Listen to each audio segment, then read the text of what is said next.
have Tommy Wiseau here. Great. Hi, Tommy. Oh, hi, Tommy. Hey, how you guys doing?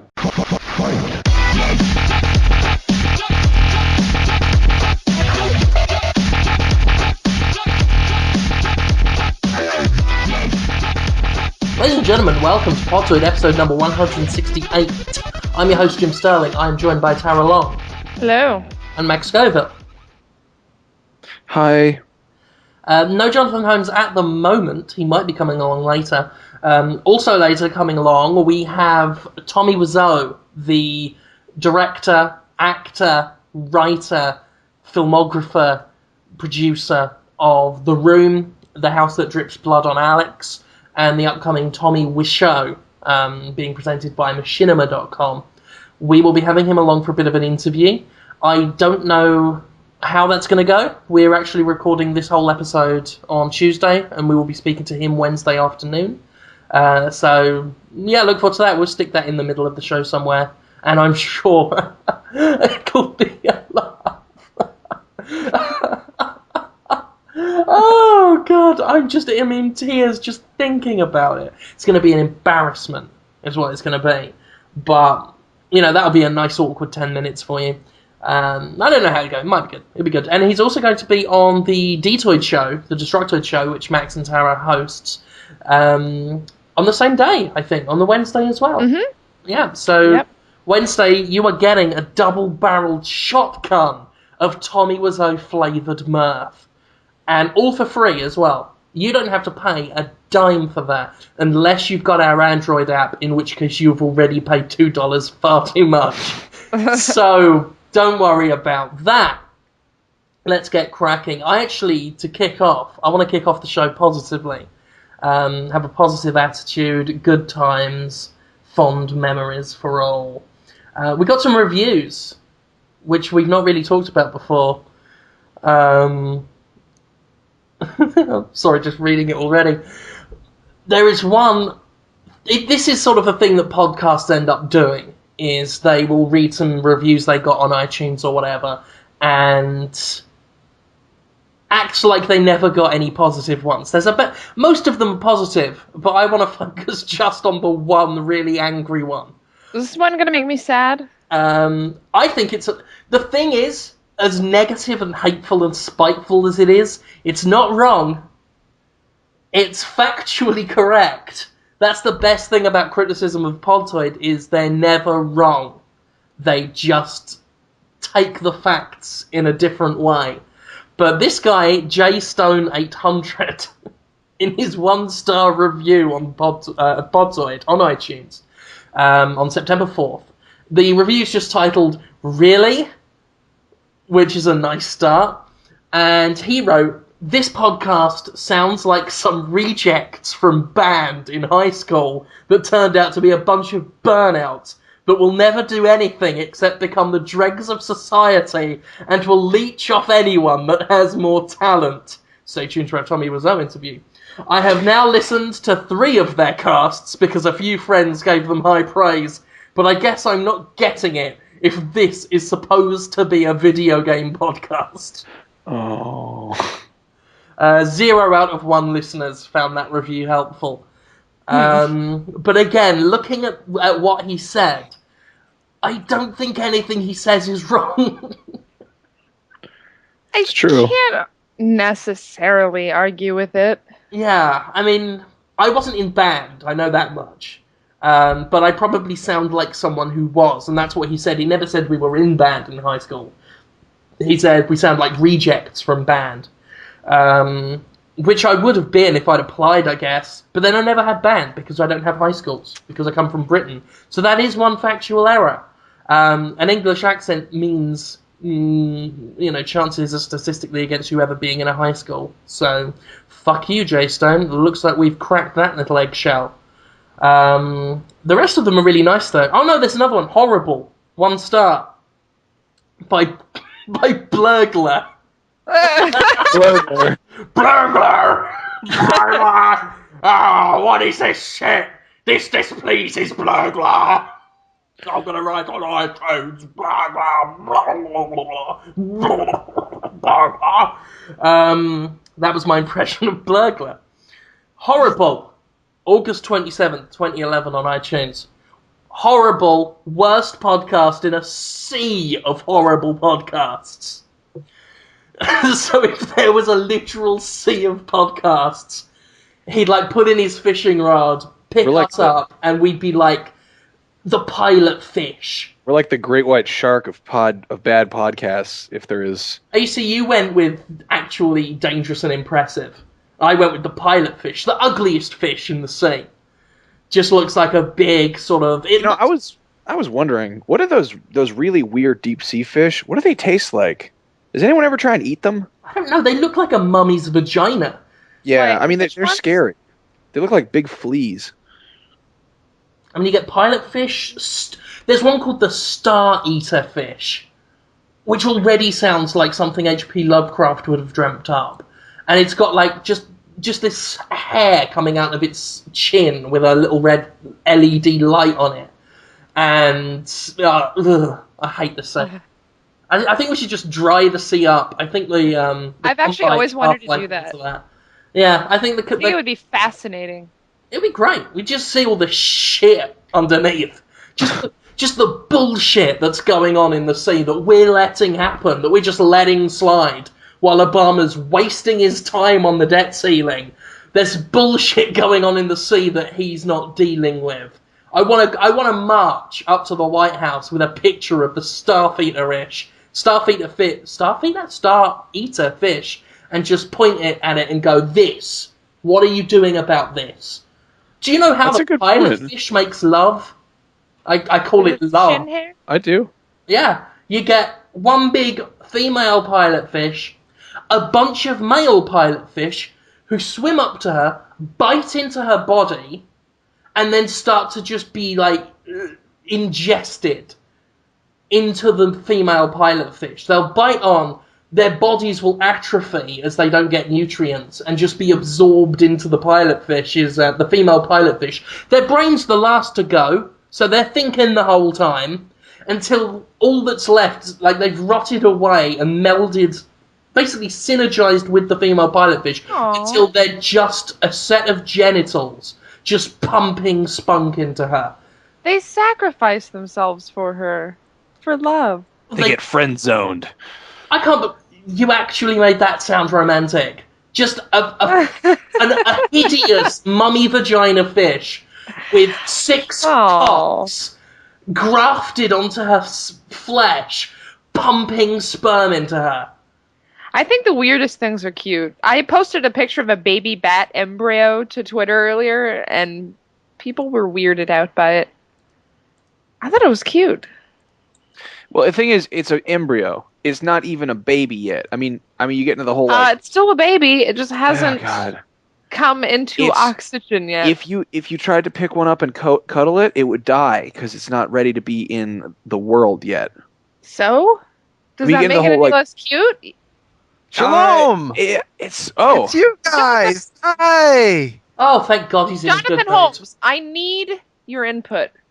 Is a baby bat embryo cute? The embryo? Could an embryo of a baby bat be cute?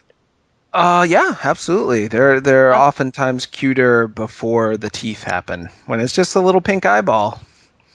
Yeah. If you saw, did you see the picture that I posted on Twitter earlier? No, of course not, because you were working. I just got home. Haven't been on my tweeters all day. I'll check it out right now. You tell me if you think it's cute. I watched a great documentary last night. It's covering its little eyes.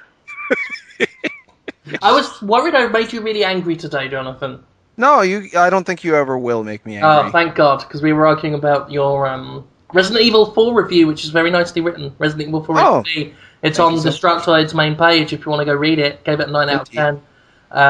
But yeah, lots of busy review things going on. But first, let's talk about Max Scoville's documentary. It's about monster trucks. Brilliant. Wait, what? What are you talking? What do you mean your documentary? Who? What? I watched a documentary about monster trucks. Oh, I thought you were in it or you were making it. I wish I was in it.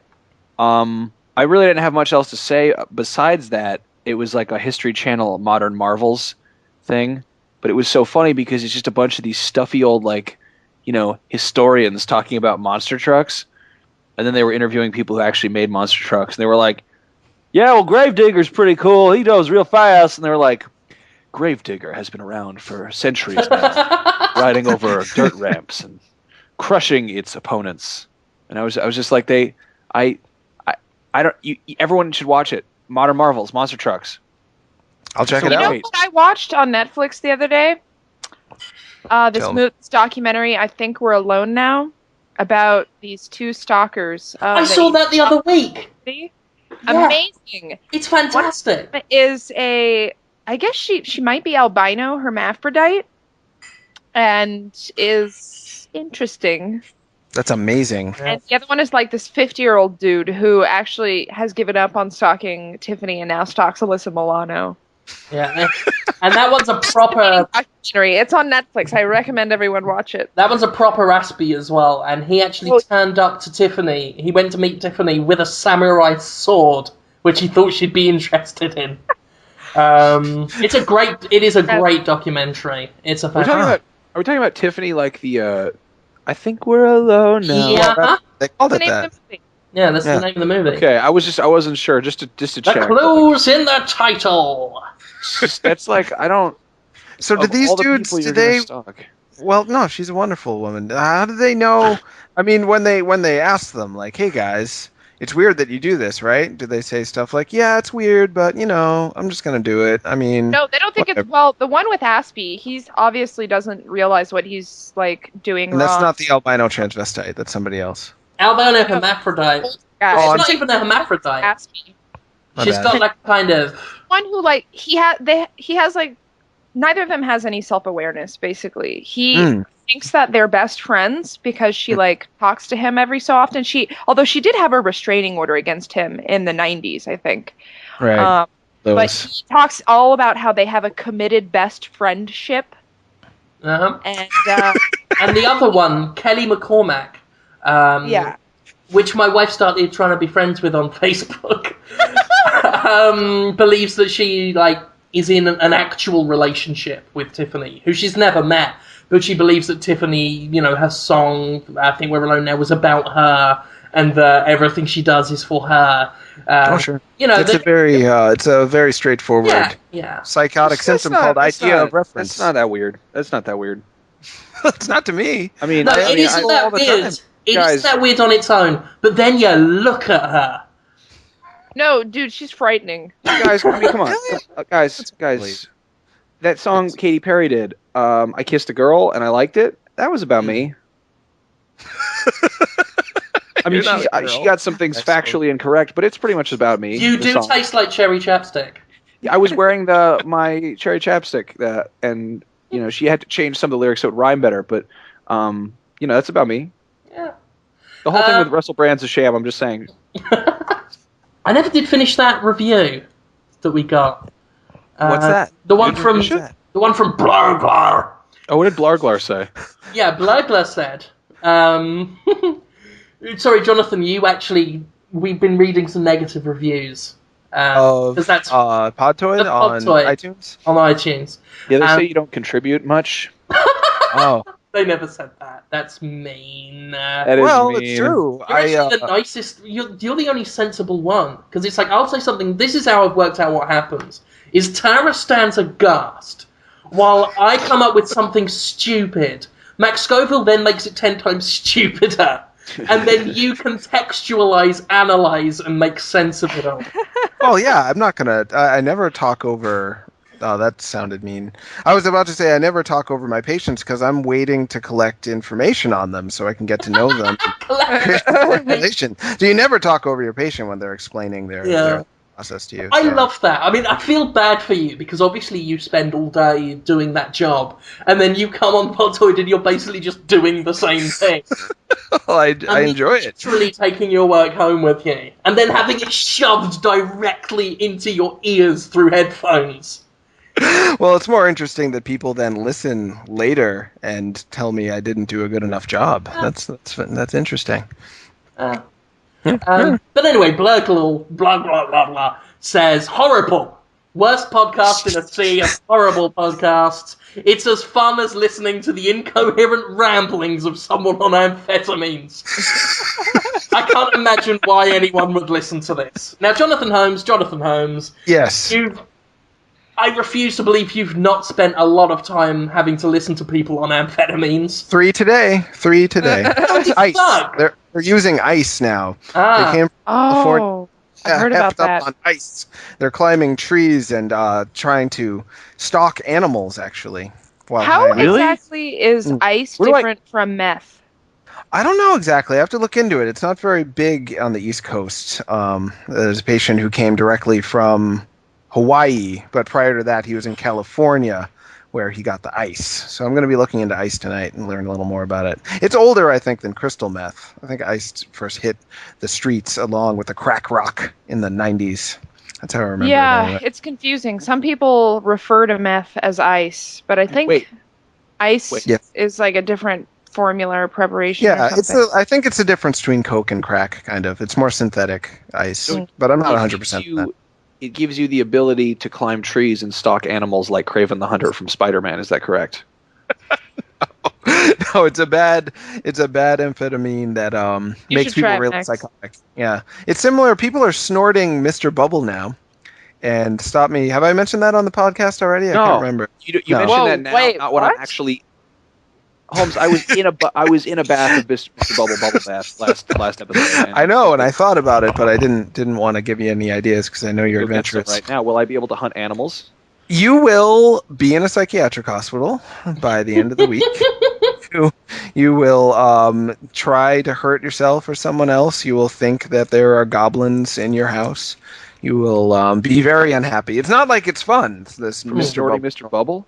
Yeah, it's not like anyone comes away from it, having a nice family meal and thinking about how good their life is. They always tweak out and try Not to even fun. Jonathan, Just straight it's up not fun. snorting Mr. Bubble? Jonathan, Yeah. Jonathan. load fun. Tell Yes. us more about the goblins. Yeah, what kind? Are we talking Turning Jim Jennifer Henson? Connelly, like- Yeah, is this Jim Henson goblins? Labyrinth goblins. Is this like D&D goblins? Is it the goblins from hit British kids television series Nightmare? Do they have any cave I haven't trolls? seen that. Do they have any, like in the movie, the rope, or what's it called? The cave, the sink? I was thinking The Lord of the fall- Rings, but Oh. whatever. the Fall in rope hole. cave sink? What's that movie where the girls fall in the hole and they're all wet and sad? I think it's the hole. The ring? The Descent. The descent. The Descent, you got it. There we go. Cave. So that movie was legitimately scary until Cave Trolls. Then they lost my suspension of disbelief. See, That's- I never watched that far. It looked interesting. I've always planned to watch the rest of it, but I didn't realize it ended in cave trolls.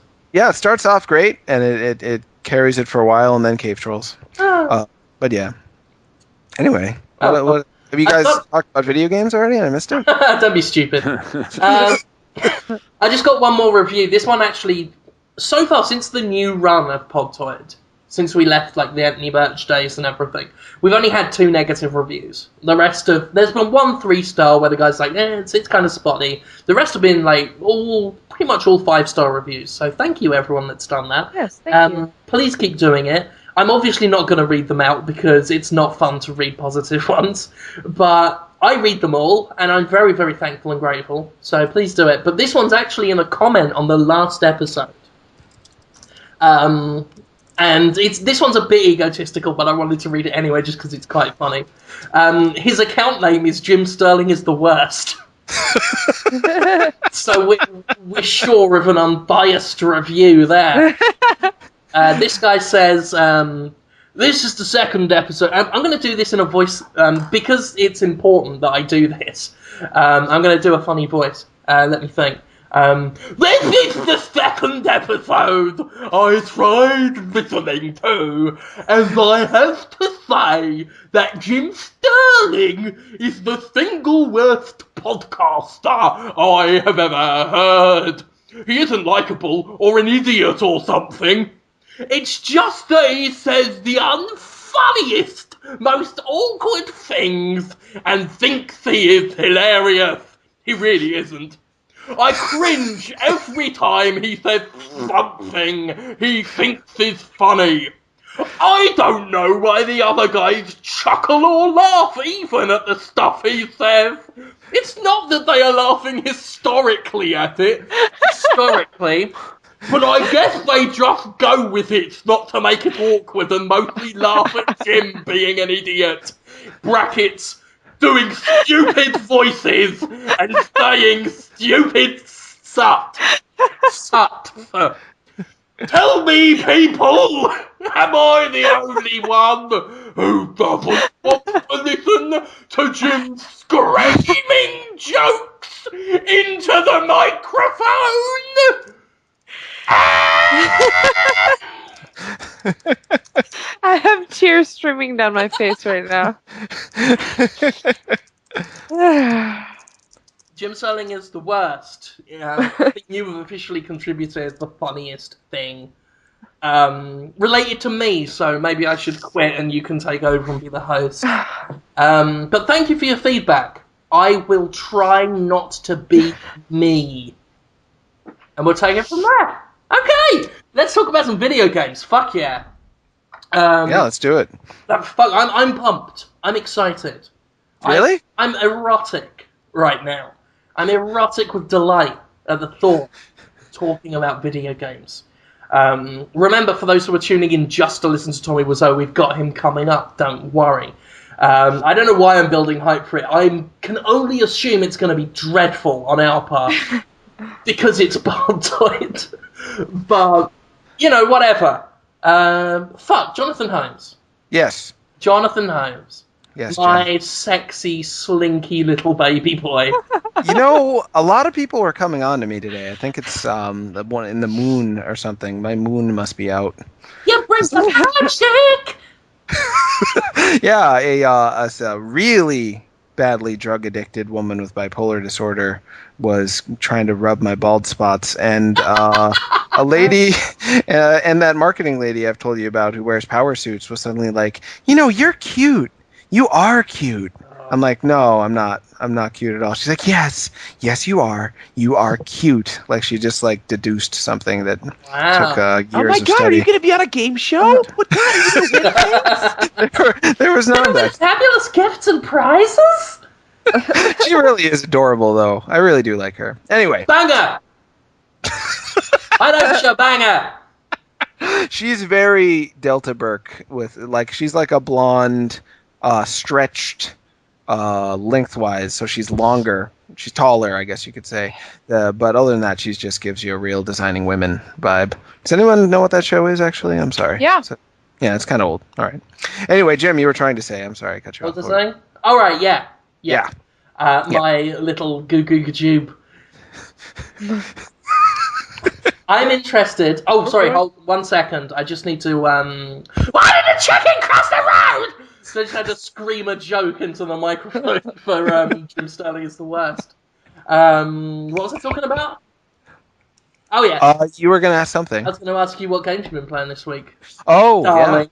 yeah. I have not been playing as many games as I would like. I'm still playing Bit-Trip Saga and Bit-Trip Complete for higher scores on the leaderboards on Bit-Trip Complete. I got Lego Star Wars 3, which is way better than I thought it was going to be. It was only $10. And I played Resident Evil 4 for review, and I really enjoyed it, like I always do. And I'm playing Code Veronica, Resident Evil Code Veronica now, to try to get that reviewed by next week, too. Nice. So yeah, it's been a fruitful week, but not as much variety as I would have liked. Yeah. I'm looking forward to picking up Resi 4. I don't know if I can get it this week, because I've got to buy a load of shit. Reviewers don't always get games sent for free, kids. Those that accuse it. Sometimes they buy it to review it, and that comes out my own pocket. So yeah, that's right. That is true. It's like I don't even ask for a budget for that. I pay for it myself. So fuck you, the people that said, "Oh, we can't talk about piracy because he gets all these games for free." I have to fucking buy Frogger 3D. God! Do you know what I put myself through? I want to review that too, but I just don't think Code Veronica is a pretty long game. Oh yeah. It's 2 characters worth. It's longer, twice as long as your average Resident Evil game. So I don't know if I could get to Frogger 3 in time. Yeah, I'm buying that tonight. I've got to buy Resistance 3 as well. because Nick Chester has been reviewing it for 2 weeks. But obviously, I mean, he's trying to move house, go to Boston, because he is leaving us. He revealed this past week. Right. He is I was shocked. joining Harmonix. Very shocked. But on the upside, next time Nintendo brings out a new DS, they won't send it to him instead of me. So, and I have to find that out on the day I've got a really bad flu and could have done with cheering up, and I get a text from Nick that's like, sorry. So that's not going to happen. Actually, it's still going to happen. I know, I was just thinking to an empty house in Baltimore, which is nice. But what's funny is it's like, because typically, game studios they give like one review copy to each outlet usually. The problem is we have people scattered across the fucking globe. We have people all over the world for Destructoid, and then on top of that, with Revision 3, they have the Destructoid show. Like, if Revision 3 tries to work as another outlet, they've got the Destructoid show. They've got new challenger Anthony Carbone's new show, and then they've got the Totally Rad show, who are down in LA. So a lot of people share in games. I wonder if X-Play and Attack of the Show all share the same review copies of games. I doubt it somehow. Probably doubtful. I actually had to mail a game to Conrad yesterday that got sent my way. I'm insanely jealous of him. Was that Dark Souls? I'm not allowed to say. Oh, I'm sorry. I'm just curious. I've never played Dark Souls.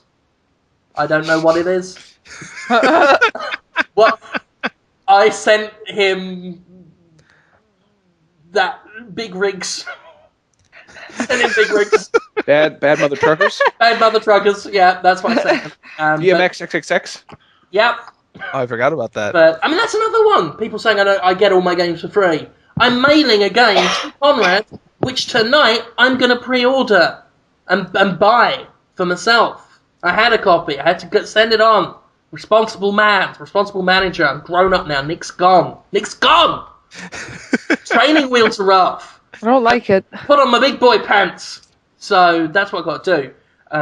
But back to Resistance 3, I've got to buy that tonight, and then I've got to try and pull off what I pulled off with Gears of War 3, which I was very proud of, and just blast through that, because for the past 2 weeks, people have been coming up to me saying, Gears. How dare you post a post, Jim Sterling, before you review Resistance 3? How dare you review this game? Resistance 3 hasn't been reviewed yet. Oh, Jim Sterling, you did an MS Paint drawing of Kirby eating Marcus Phoenix. You can't do that! You haven't reviewed Resistance 3 yet! Yeah, they're not mad that you did a drawing of one of their beloved video game characters getting eaten by Kirby. They're just mad that you haven't reviewed Resistance 3 yet. Can I make a joke? Yeah. No. Max. Shut up, Tara. I'm gonna make a joke. Of course you can make a joke. Wait. I'm going to make a joke. You're being so polite today. It's weird. Wait for it. I'm very sick, actually. I'm really I'm tired sorry, and Max. sick, and I hope you feel better. I hope so too. Otherwise, I might die. Anyway, my joke is this. They repealed Don't Ask, Don't Tell on the same night that Gears of War 3 got released. I bet Dom and Marcus are sure excited about that because they're homosexuals. It took me a long time. Yeah, there is that whole gay thing that people are hoping. No, seriously. Yeah. Yeah. Seriously, though, they are homosexual. No, that would be pretty neat. So let's spare a thought for that. Yeah. Come on, guys. LGBT issues in gaming. Come on, guys. Let's be serious about this. Space Marine came out, and that is a feminist game for feminists. So come on, guys. Let's get serious. How is Space Marine a feminist game? Because it's got one female character in the whole game, and she's wearing body armor.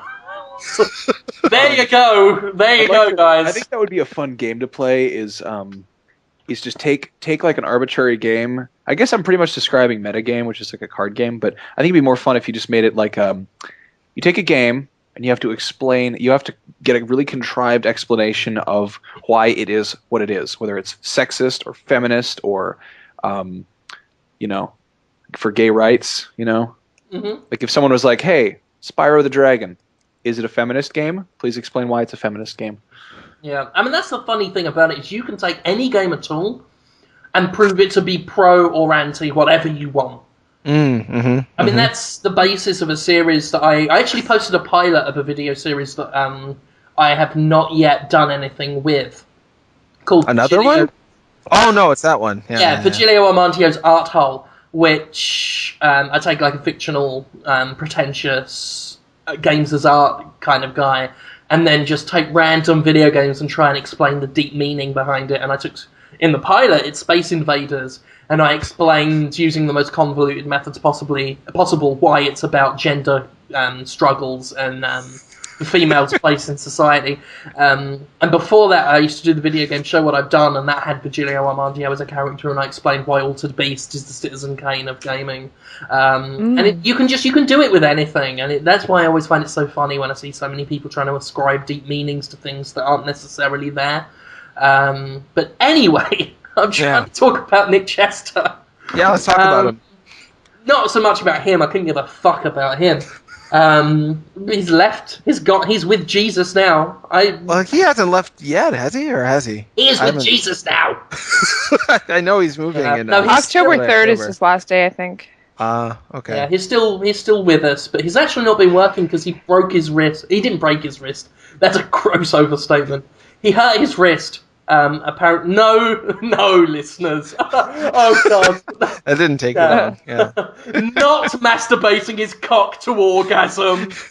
No, not rolling his foreskin back till 2 in the morning.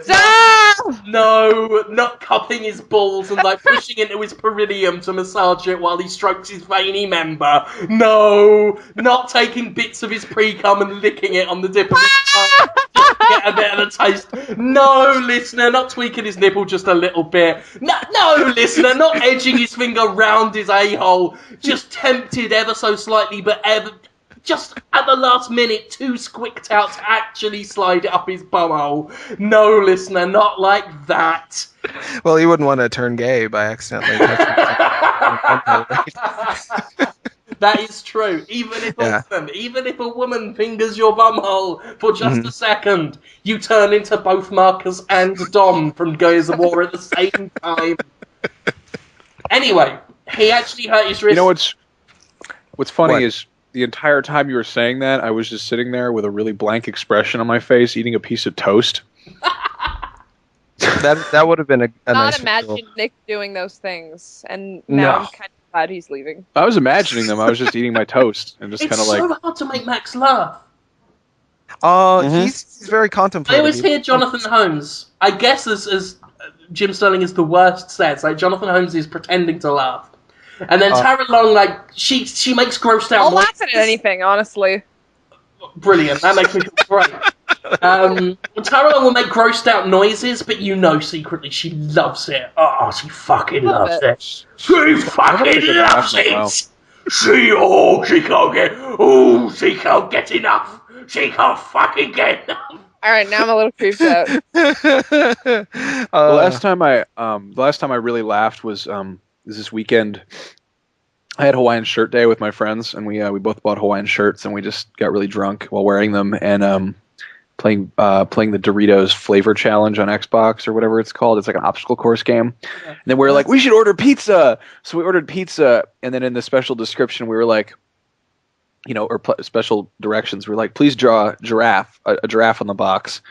And then in the instructions for the delivery guy, we were like, it's Max's birthday. Please make it a special delivery. And so the pizza came, and we run out in our Hawaiian shirts, just all excited. We're like, hey there. And the delivery guy's like, hey, here you go. And we're like, is that it? And he's like, have a good night. And we're like, why did you think special that wasn't it? What wasn't special about it? He delivered it. He just, he delivered it. Were there M&Ms on it or something? Yeah, what is special delivery mean? We were like, he's probably gonna beat off all over it, or maybe he's just gonna, maybe he's gonna come in and have That's why you asked party for with it? us. Yeah. We were just like, what are they gonna do? And then we go inside. Sounds so excited.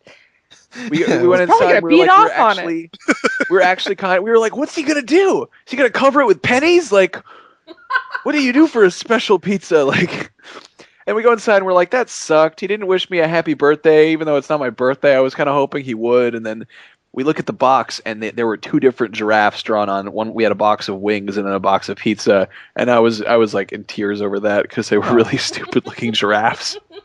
Sounds great. Aw. Giraffes are stupid anyway. They look like someone's idea of a parody of horses. Yeah, it's it's making fun of horses. Fucking idiots. Yeah, it's true. It's like a can't- caricature. I want to break their necks. Like, I want to get like a wrecking ball. I want to get a wrecking ball like you get like to knock down a building and just smash it into the side of their necks and just watch it snap in half like a twiglet. Wow, that'd be really mean. They're supposedly pretty nice guys that just eat the leaves and. No, they have like you to they have really sticky spit, and they have prehensile tongues. Oh. Yeah, Know my that. dad was telling me one time. They're about what anti-Semitic giraffes as well. like. They fucking hate Jewish people. Absolutely loathe them. All giraffes do. Yeah, they pass around drawings of like cabals of men with no hair and huge noses and black cowls, and say that's what they do. That's what they do. Look at them drinking baby blood and hoarding gold. That's what they do. Yeah, I don't know if anyone would do this, but what's that guy's name? He was the head of the SS. Oh, Himmler. You know what I'm talking about? No, the other one. Himmler. Yeah, Himmler. Yeah, Himmler was a giraffe. He was, which is doubly amusing because he was a short little fucker. That's why he was so angry. He was like the shortest. He was like 2 foot tall, and he was the shortest giraffe in the world. It's crazy to think how they got the giraffe to wear that tiny little Hugo Boss outfit, but they did it. They did. Oh dear. So anyway, Nick Chester hurt his arm. He apparently had to because like all of his computers in the world broke. That's probably why he took the job at Harmonix, is just to buy a new fucking computer. His computer bust, then his Mac bust. So he had apparently some shitty Sony laptop, which was designed for retards. So he had his wrist writing on that. And then Did you ever get one of those? Remember when everyone was getting Google laptops at The Destructoid? netbooks, yeah. Mac got still one. uses that. Oh yeah, that's cool. I wish Yeah. I had one. Yeah, me too. It's useful just for like it's- writing the show on the way to work.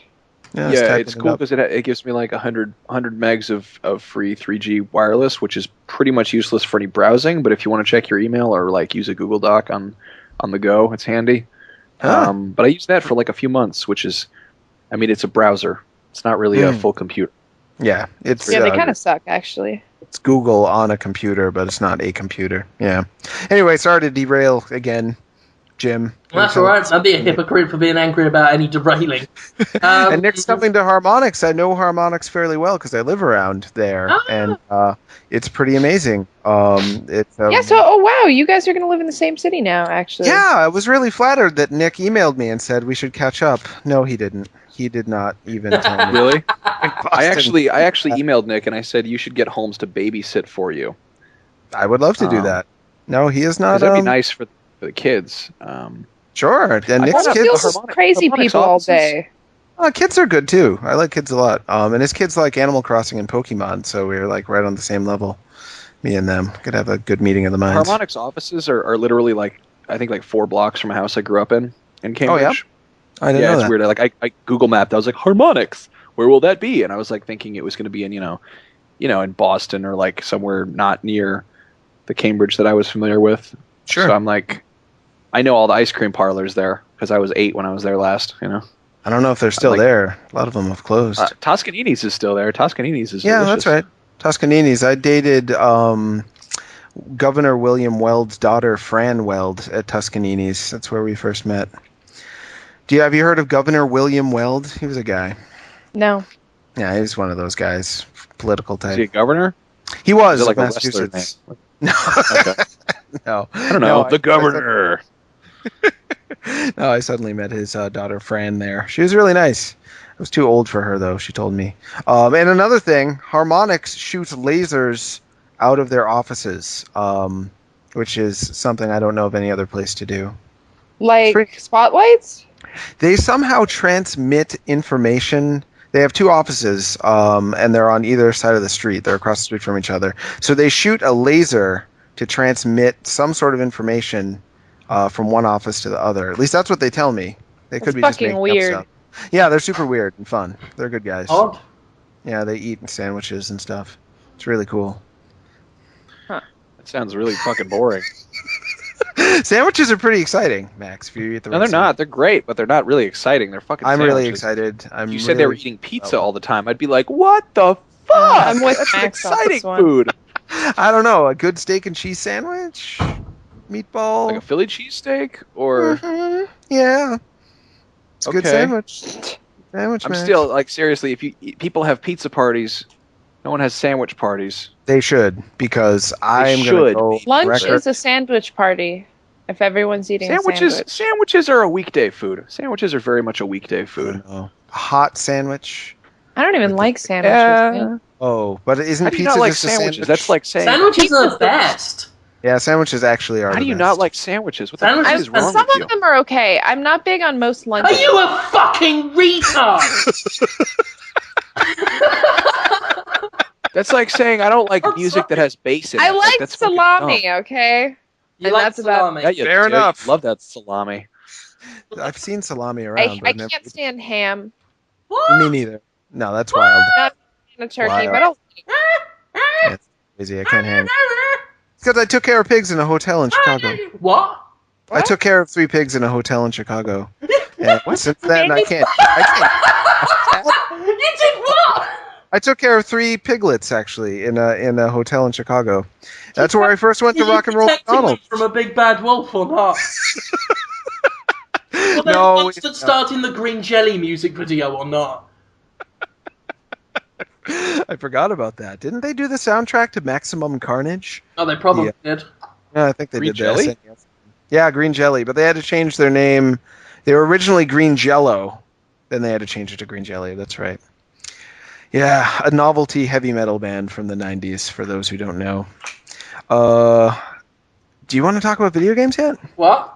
I'll do it. I'll I talk want about. to still talk about the Game of the week. pigs. Oh no, there's nothing more to say really. There were some pigs, and I had to look after them because they were in a hotel. No, seriously, stop saying that. Why were they in a hotel? Why were you taking care of them? Yeah. Was this a road rules challenge? It might have been. Elaborate. It probably was. Was it like probably that was. film Hotel Was it- for Dogs, but for pigs? instead? Hotel for Pigs. Oh, I want to see that. I want to see What? that movie. Hotel for Hotel Dogs? for Dogs. It Hotel for looked like Dogs. Babe 2, Pig in the City, a little bit. That's a good movie. I actually, I got, I love animal movies. They're funny. Mm. I want to watch Air Bud. I want to have an Air Bud marathon for charity. I wanna Whoa, watch have you all seen the Air Bud Karate movies Dog in, yet? like- Max, I hate to talk No. over you. Have you seen Karate Dog yet? Chevy No. Chase Is it- as the voice of the Karate Dog. John Voight plays the evil villain. Simon Rex, ex-porn star turned MTV celebrity, turns the lovable down on his luck cop. I think Kari Wurr might be in it. It's incredible. That sounds amazing. Wow, that looks cool. Karate Dog. Karate Dog. I'm looking at it right now. It's got You Jamie gotta- Presley. She was awesome in. Kari Wurr. I'm sorry, what was she Pat also in? Morita plays Chin Lee. Yeah, it's good. Karate Dog is a must-see. Oh, it's got Lori Petty. She was incredible as Tank Girl. There's a lot of people that you'd think could get other work that are in You'd that think movie. so. Yeah, Wow. but no, John Voight. I think he won an Academy Award for one of those things, one of those movies he made. Okay, man, I was really gonna get us to talk about video games, and then I started Why? thinking about Karate Dog. I don't know, because I'm not Why? video games. I like them. What's The the Vita. point? There was that Vita thing. There's the Gears of War 3 review that Chimp did. Well, I'll tell you what. I'll tell you what we'll do. Uh-huh. We will we'll integrate right now for the lovely listeners our interview with Tommy Wiseau, unless something goes dreadfully wrong, in which case we've misled you. That's going to happen right now, and then we will be back to do the rest of the show. So, because I don't want to do it just at the end, because people will get pissed off. Yeah, And I don't want to do it right at the beginning, because what's the point? So, right here, slap bang in the middle. Interview with Tommy Wiseau right now. Exclusive. Fuck.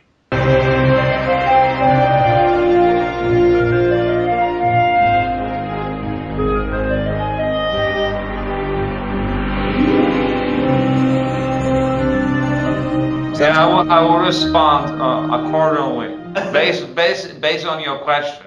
Perfect. That's exactly. That is exactly what I want in an interviewee, is to have someone who answers the questions I ask. Yeah. Okay. Okay.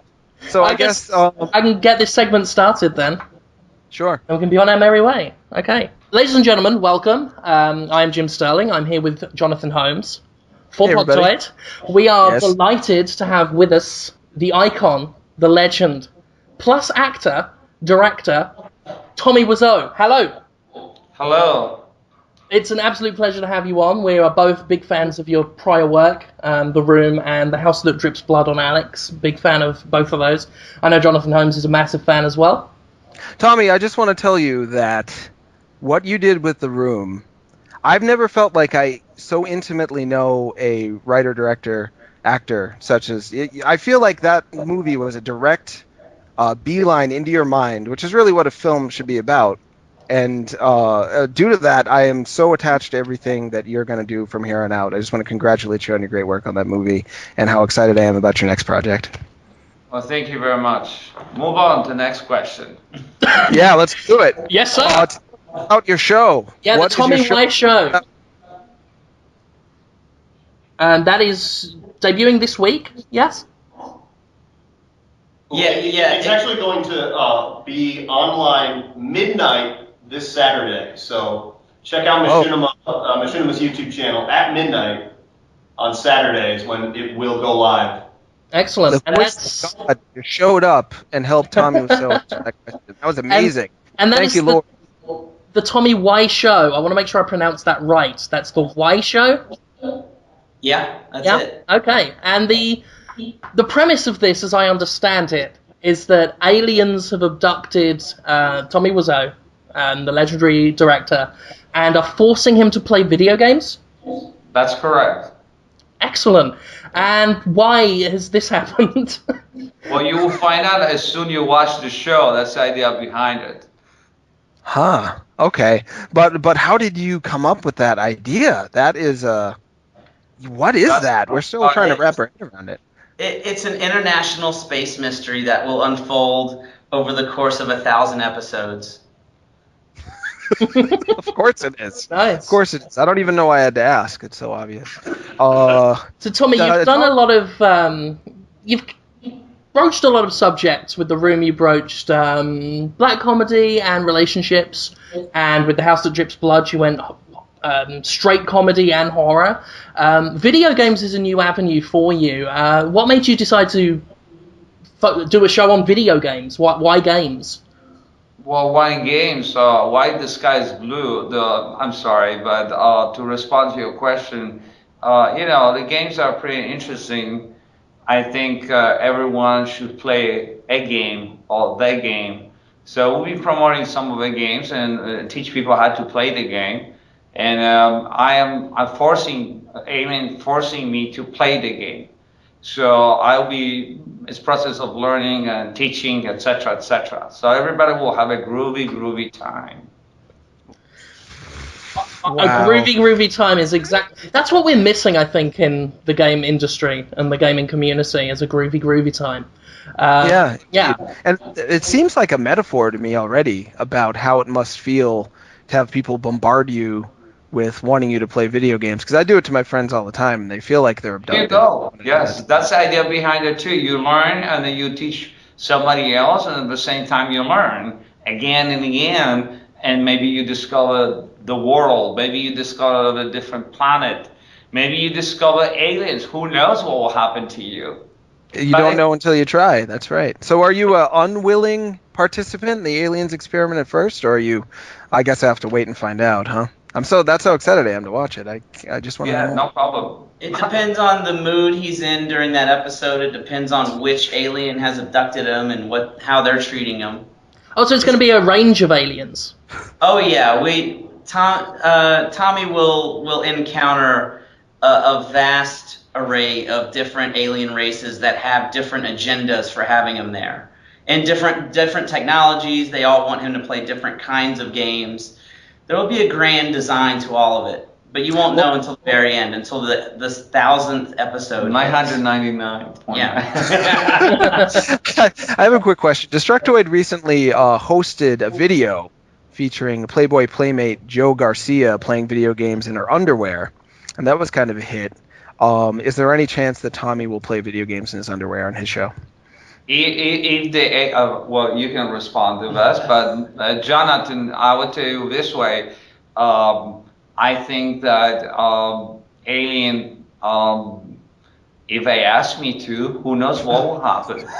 Well, I'm not an alien, but I'm asking you to. So just so you know. If they ask him to a gunpoint, then yes. Well, if they give me maybe like a little gold chip or whatever, I don't know yet.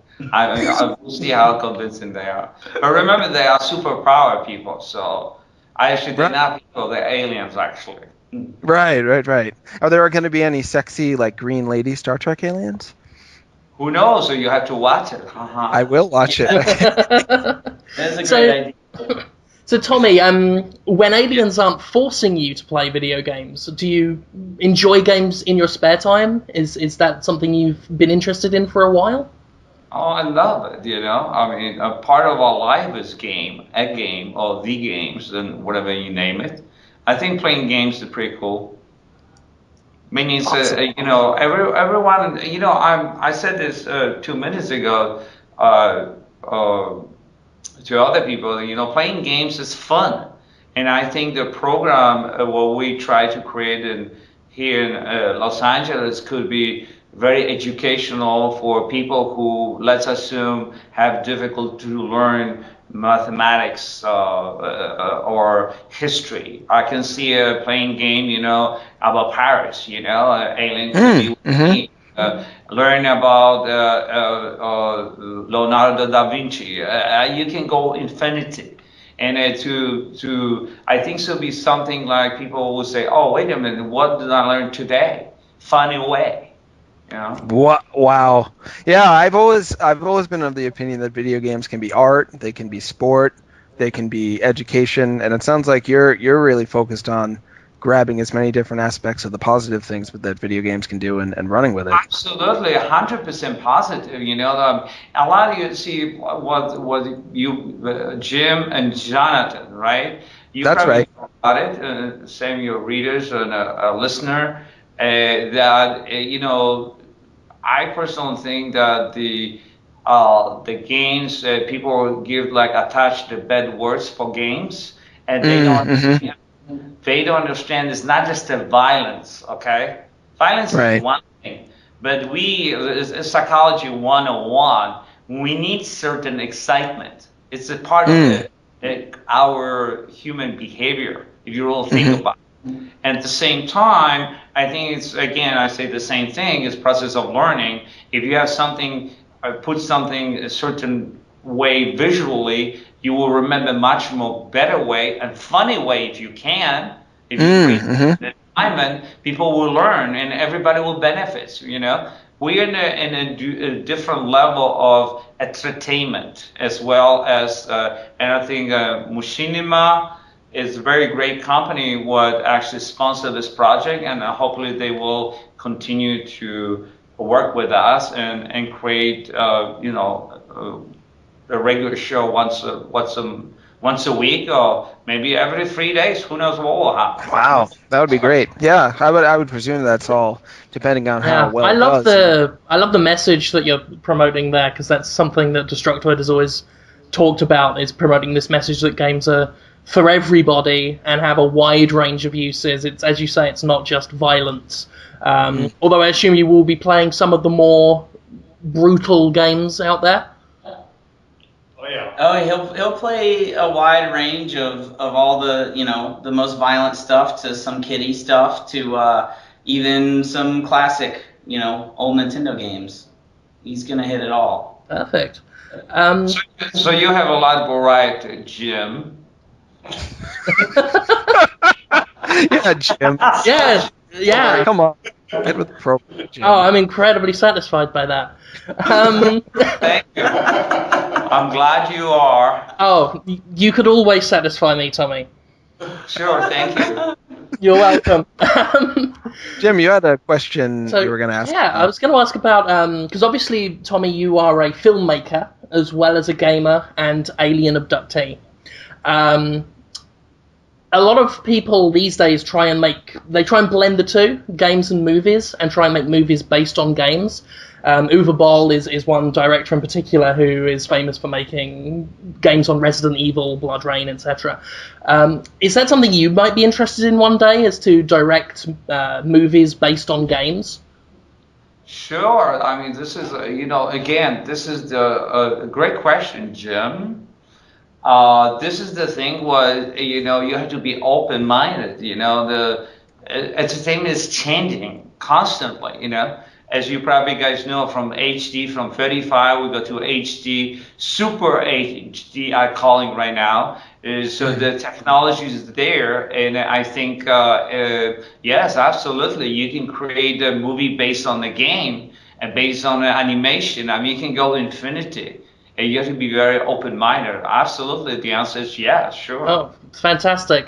Because I've got an idea for a film based on Kid Icarus starring Willem Dafoe, and you can have that one for free. That would be amazing. Nice. Wow. Are you familiar with Willem Dafoe, Tommy? No. He's a Famous actor. Yeah, kind of chiseled features. He was the Green Goblin in Spider-Man. Yeah, Okay. it's pretty good. But yeah, get in touch with him because I think you two could make magic together. Well, Yeah, I would watch it. hopefully he contact us and then contact me. We can work, whatever. Waiting for him to call us. That's definitely the way to do it. Okay, so have you got any more time for a bit more chat, or do you need to go on and talk to the Rev 3 guys? Looks like we got about a minute left on the interview. Okay. Well, no, I mean, I just want to open up the floor to Tommy, and if there's anything further he wants people to know about the show, or Well, I just want to say, tune up on September 25th at midnight and have groovy time. And I will say you can laugh, you can cry, you can express yourself in the front of the big screen or small screen or whatever you're watching. I have a groovy time. Thank you. So we'll have new episodes every Sunday at youtube.com/machinima, and also we'll have bonus videos that will come out throughout the week on youtube.com/the Tommy Wiseau. fantastic. got it. Definitely email that to us too. Tommy, I hope you had fun on our show. Wish we had more time with you. You have an open invitation. You probably know this because we love you so much. Yeah. But you can come on our show anytime and Sure, talk about thank whatever you. you want. Yeah. Well, thanks a lot. Thank you, Jim, and thank you, Jonathan. Thank you, Tommy. Thanks, Brooke. Thank you, Machinima. Sure. Okay, take care. Take care. Bye. Bye.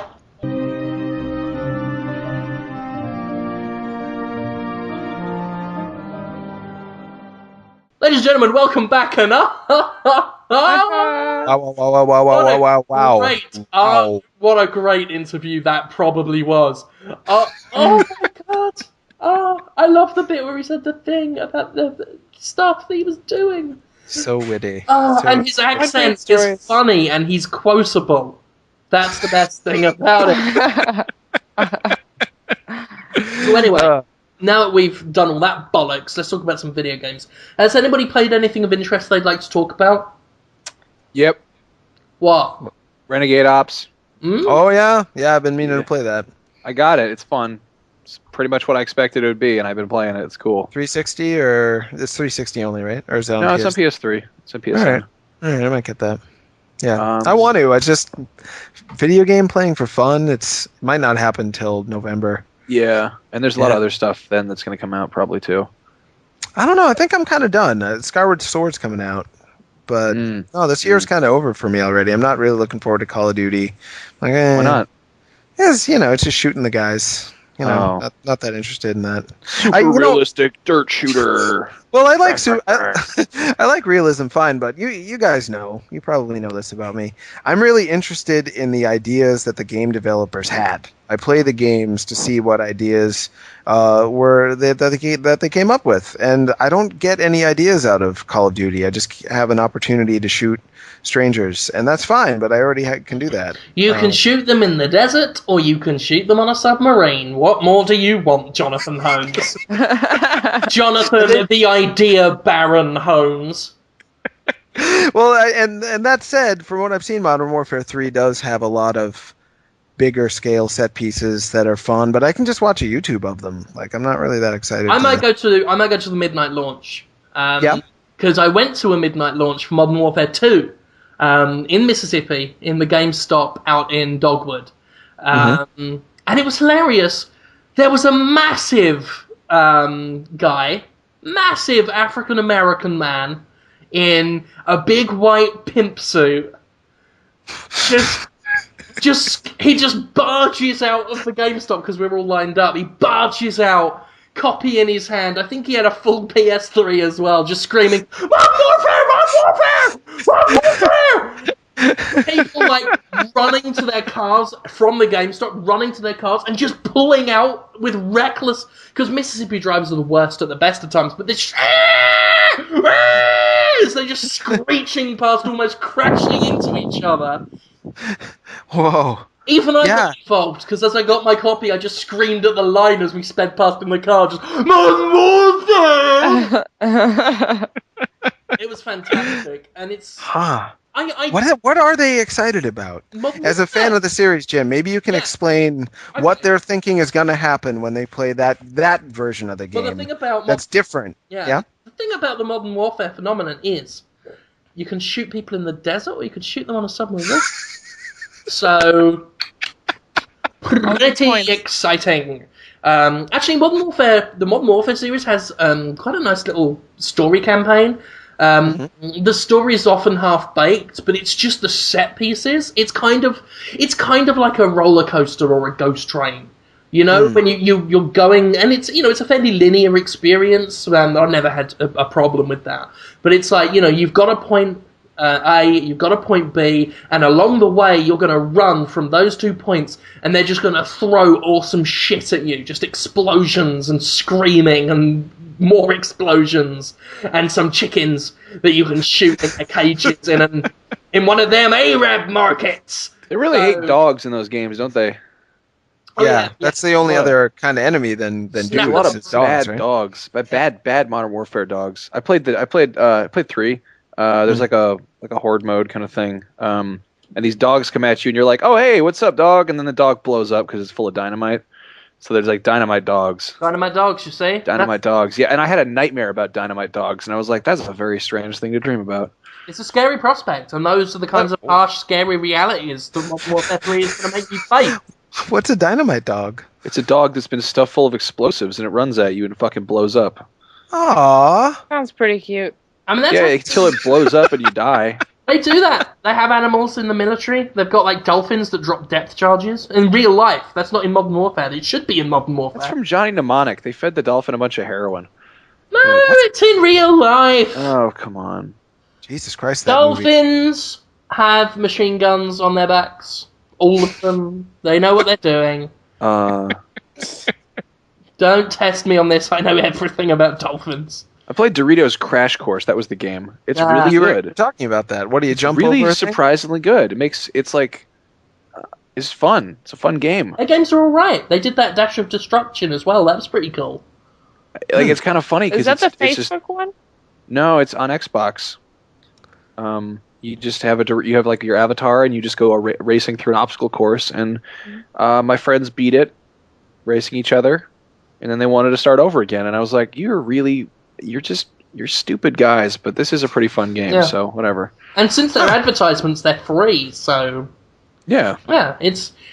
The one I played, where you're a dinosaur and you have to eat Doritos trucks, there's nothing to it, but it actually looks nice, and it's fun. It's just silly, stupid fun.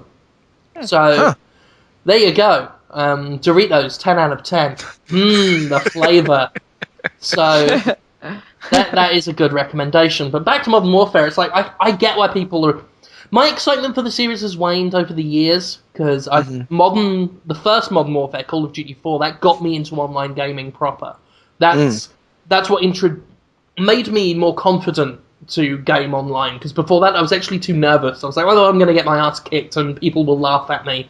And then I started playing that game, which was the first game I ever, before I even played the campaign, I tried the multiplayer and was just having lots of fun with it. So they kind of broke me into online gaming. So it's a special game for me. And the campaign had some really memorable moments in it. Modern Warfare 2 was fun. That's the one I picked up at the midnight launch and played through, like beat the campaign that night, and played all the way through the night, and by dawn I was playing the multiplayer, and then That's by 9 a.m. That's the No Russian one, right? That's the one with No Russian, yeah. Yeah, and the first one has the nuke going off when you're in the helicopter. Yeah. Yeah. Those are some pretty memorable. That's all I really remember from those two games, though. I mean, the thing that I have to commend Infinity Ward on is they're in a position where they can do some really influential stuff and do some really unique and dangerous stuff. And they're so popular, they can get away with it. And most studios who are in that very fortunate position play it safe. And they will do, we are in the desert shooting terrorists who are part of a anonymous cell. And they won't dare ever touch on anything that might be too close to the bone. But they did the nuke thing, and then they did the No Russian, the airplane thing. And some people criticized it, but I'm like, look, these guys have pushed the envelope. They're one of the few studios that could push the envelope and get away with it because they're almost too powerful to stop. Let them do it. Let them break some fucking barriers. You don't even get many indie art games that can break barriers and have that much of an impact on the community. I applaud the fact that they're using their positions to do something a bit bold and unique, even if the game they're doing is, a brown military shooter. They're at least trying to explore some boundaries within that genre. Yeah. So, I've got nothing but respect for them in that regard, so let them have it. And I'm looking forward to Modern Warfare 3 because at the very least, it's going to be refined and stylish. Yeah, at the very least. I just wrote a thing about the third game in series, actually, as a response to your Gears 3 review, Jim, because in reading your review, it felt to me like the series, your standards for the series had gotten higher since you first started playing them. That's the feeling I got, and naturally, I think that as the series progresses, and once you're buying technically the third engine, buying the same engine for the third time, you really want it to do something new and also give you the feeling you got when you first played the game. You want to return to that. This is what some people fail to grasp. Cliffy B especially failed to grasp. Is that a more refined game doesn't make for a better experience. Right. They seem to think just scientifically minded. Well, we improved the AI here. We upped the graphics here. We put more features over here, and it's like, yeah, you refine the game, the product, but did you make for a more compelling experience? And that's why, for me, Gears of War 3 did not, I didn't give it such lavish praise as I gave Gears of War 2, because as refined as it was, and as superior as some of its product features were, it wasn't as good an experience. It didn't have. It wasn't as special to me. It didn't resonate. It didn't amaze me. It didn't make my jaw drop. It didn't surprise me in any way. And Clifford Blazensky got upset and said, "Oh well, how dare you?" Because the Eurogamer were the guys he actually picked on more than anyone else, and upset with them over their 8 out of 10, and then got angry when people called him out on that and tried to say, "Hey, I was just joking, guys." Quite weaselly, in a way, because he just mentioned... he called them haters, which was probably a sardonic comment, but then he totally ignored the rest of the stuff he said, after that, the really sincere, genuine stuff. And he's been quite clever in not focusing on any of that part at all, and then just relying on the well-known stereotype that journalists are sensationalist to hide behind the fact that he said some really quite harmful community-wise statements. Like, that's a very harmful attitude to have, where you are going to be bratty and spoiled and avaricious and not be happy to get an 8 out of 10. And when I called him on that, when I said to him, where was the punchline when you said that Eurogamer's review upset you, he blocked me from Twitter. So Yeah, that's about the... He's a touchy little shit. Wait, Cliffy B blocked you from Twitter? Yes, he did. Wow. Okay. Let's be realistic here. Like, I'm sure he's a nice guy if you say things he likes to hear, but he said he wanted to punch me in the face for that time I made fun of him. Like, what did you just said that his game? Yeah, I would have said that too, though. Yeah. Well, here's the But thing. then Jim does this, and we're starting to see a pattern here. He calls Eurogamers haters because they give him an 8 out of 10. Like, oh, but he was joking. Remember? Was he? Remember, everything Cliffy B says is a joke. Unless nobody calls him out on it, then he'll allow it to be a serious statement. That seems to be how it works. It's a shame because he's almost there. Like, I give him a lot of credit for coming out and saying what he actually feels and thinks. You don't get that all the time. You get a lot of developers who just give you PR speak and, follow the company line. So he'll come out and say, yeah, that sucks. The only trouble is he doesn't seem to want anyone else to have the same right. Well, that's the thing. That's exactly. the problem. It's if like... he would have come back and said, yeah, I said what I thought, and you know what, maybe I overreacted, maybe I shouldn't have said that, but, I have feelings too. I worked on this game for 2 years, so it hurt when I got lower reviews than I thought it deserved. It hurt when they said I made a great game. I mean, like Cliffy B himself once said to me at E3 that he really liked my stuff. He said, I like your rants, he said. He probably doesn't like them now, but he said, I like your rants. And it would have been like if I said, you like them. Why don't you love them, Cliffy B? I'm a bit hurt by this. Why don't you love them?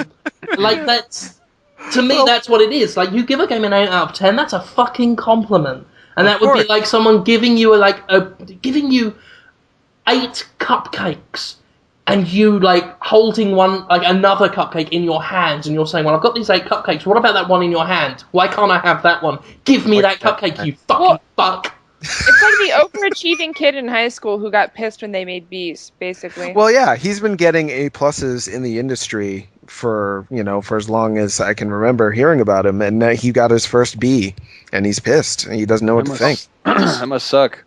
It's really suck. I'm disappointed because I've spoken up for Cliffy B in the past. A lot of people have called him a douchebag, and I've been like, I'm sure I've defended him to Max before. Yeah, I thought you hated me. Yeah. To be fair, you always think that, though. He said that I took they're the only 2 tweets on Twitter I've ever favorited because I'm a jerk like that. He said that I took a dump on his life's work, and that he's added me to list of people to punch in the face.txt. He really cared what you thought. He's not a confident dude, is how it's turning out to me. And the thing is, you were pretty mean in your rant, though. Was I? Yeah, but you know what? He is a rich and famous and adored. Yeah, I mean, it doesn't living well, and the motherfucker has millions. And what if he had said to you, "Well, man, thanks for the constructive criticism. That's interesting. You could have worded it a little bit less harshly." No, but it wasn't constructive criticism, though. Well, that's what he said. It was like, I haven't even watched that in ages. A direct quote. What are you, fucking 12? It was a bit mean-spirited. It was. Fair. What is he? Fucking 12? He kind of is. That's what I'm thinking now with just the recent attitude. 15 years old. It's like he's been... What really annoyed me was not the fact that he blocked me from Twitter, but the fact that he was talking shit about what I'd said. But taking a dump on my life's work, basically. Telling people that he was deliberately taken out of context by bad journalists for free press. But every time I tried to directly answer his passive-aggressive statements, he wouldn't answer back. It's like, you're talking about me, but you won't talk to me. And then I got blocked, and it's like, you coward. Like, that's a cowardly thing to do, is to call someone out and then refuse to just stonewall them when they when they hear you and try and argue back and defend what they said and try and get you to clarify some statements they genuinely think are quite harmful and not helpful in this industry at all. And I thought it was a chance for him to get some fucking dialogue going, and just exactly. nothing. Cowardice is just the lack of energy to be brave, and that for is whatever the wussiest, reason, most pussy thing I've ever heard anyone say. I am a wuss pussy, and I'm the. I have no qualms about that. But yeah, for whatever reason, he knew he was wrong. I'm assuming, and he didn't have the mental energy, the fortitude, the guts, if you will, to stand up and say, yeah, I'm a human being. I screwed up. I said something dumb. Well, that's the thing. Let's move on. It's like, if you truly believe in what you say, you should be able to have a better defense for yourself than a passive-aggressive tweet that just focuses on one line, which ironically he's taking out of context by focusing on that one haters comment and ignoring the rest, the stuff I actually had a problem with. And, you should be able to defend yourself, but he has no defense. There is no defense existing where you can defend your being upset by an 8 out of 10 review, because just the second you try and defend that, you sound like a retard. And there's no way. That's why no one from Epic has done it. Either him or that, what's his name, Epic Cog, or whatever his real name is on Twitter. He complained about 8 out of 10 reviews as well, but it's like they can't defend further than that. They can be angry and speak with knee-jerk statements, but as soon as they're forced to sit down and try and analyse what they said and back it up, you can't do it, because to complain about an 8 out of 10 review is to act like you've been punched in the dick when someone gives you a handful of Haribo. Haribo, like the Haribo gummies candy? or peaches? Oh, those are so good. Because the peaches are good, the gummies are bad. Oh, there's along the Clippy Bee of candy. What if they're those little cola bottle things? Circus those things peanuts. Are bullshit. I think I actually sort of reiterated my rant at Cliffy B because it was a little bit petty. But at the same time, I think that really what you need to say is just come at me, bro. It's that simple. Like, well, you've been waiting for him to punch you for a while now. I've been like, let's make win-win for you. Thing out of this. Let's fucking joke around about it. And I guess Venom talked to him at GDC and was like, so Max Scova, what do you think of him? And Cliffy's like, yeah, he's just trying to make a name for himself. And it's like, well, yeah, that's kind of how it works. Like, were you trying to make a fucking name for yourself when he made fucking Jazz Jackrabbit? Like, I just want to go anonymous in this world of. I mean, that's sort of what you do. So I don't know if he hates me or what the deal is. But it's funny because he is pretending that you don't actually dislike his games, that you're just saying that, but you don't mean it. I mean, I actually do like his games. I like Unreal Tournament a whole lot. I think Gears is kind of stupid. Yeah, you don't like Gears, legit. Yeah. I mean, I get being protected. It's not a bad game. I know it's a good game. Otherwise, people probably play it that much. I just think that I think it's fucking hideous, and I think it takes itself too seriously. And if you argue with that, then I'll make fun of your clothing. I'm gonna name a list of 10 games that I know are good games that I just can't stand playing at all. Call of Duty, Fallout, Dead Island, Grand Theft Auto, all of the 3D ones. What else? Uncharted, God of War, the entire series, Devil May Cry, the entire series. The list goes on. All the new Final Fantasy. You're a unique man. I know they're well-made games.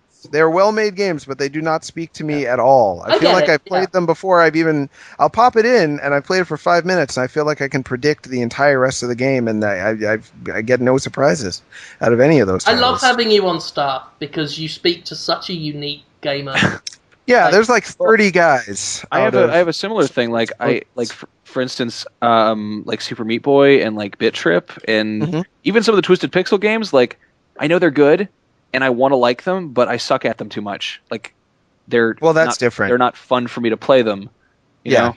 They don't give you it's what not something that interests me exactly. Like, yeah, fair enough. Yeah.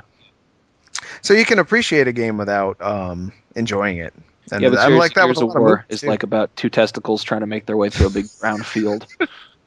It's a really clever mechanic he came up with, but I'm just not interested in playing it at all. The old cover mechanic deal mixed with. No, they definitely popularized it and refined it, and yeah. And like I say, I love Gears of War, but after this episode, after the attitude of a man who I've always respected and always just loved his honesty, and you know, I can't fault the man for being honest, but have some fucking perspective, you know? That's all I want. And back yourself up. That's the thing. Like, people have a go at me for getting into arguments about my statements with people who want to call me out, but I've always been of the opinion that if you're going to have some whacked out statements, you better have the balls to back them up.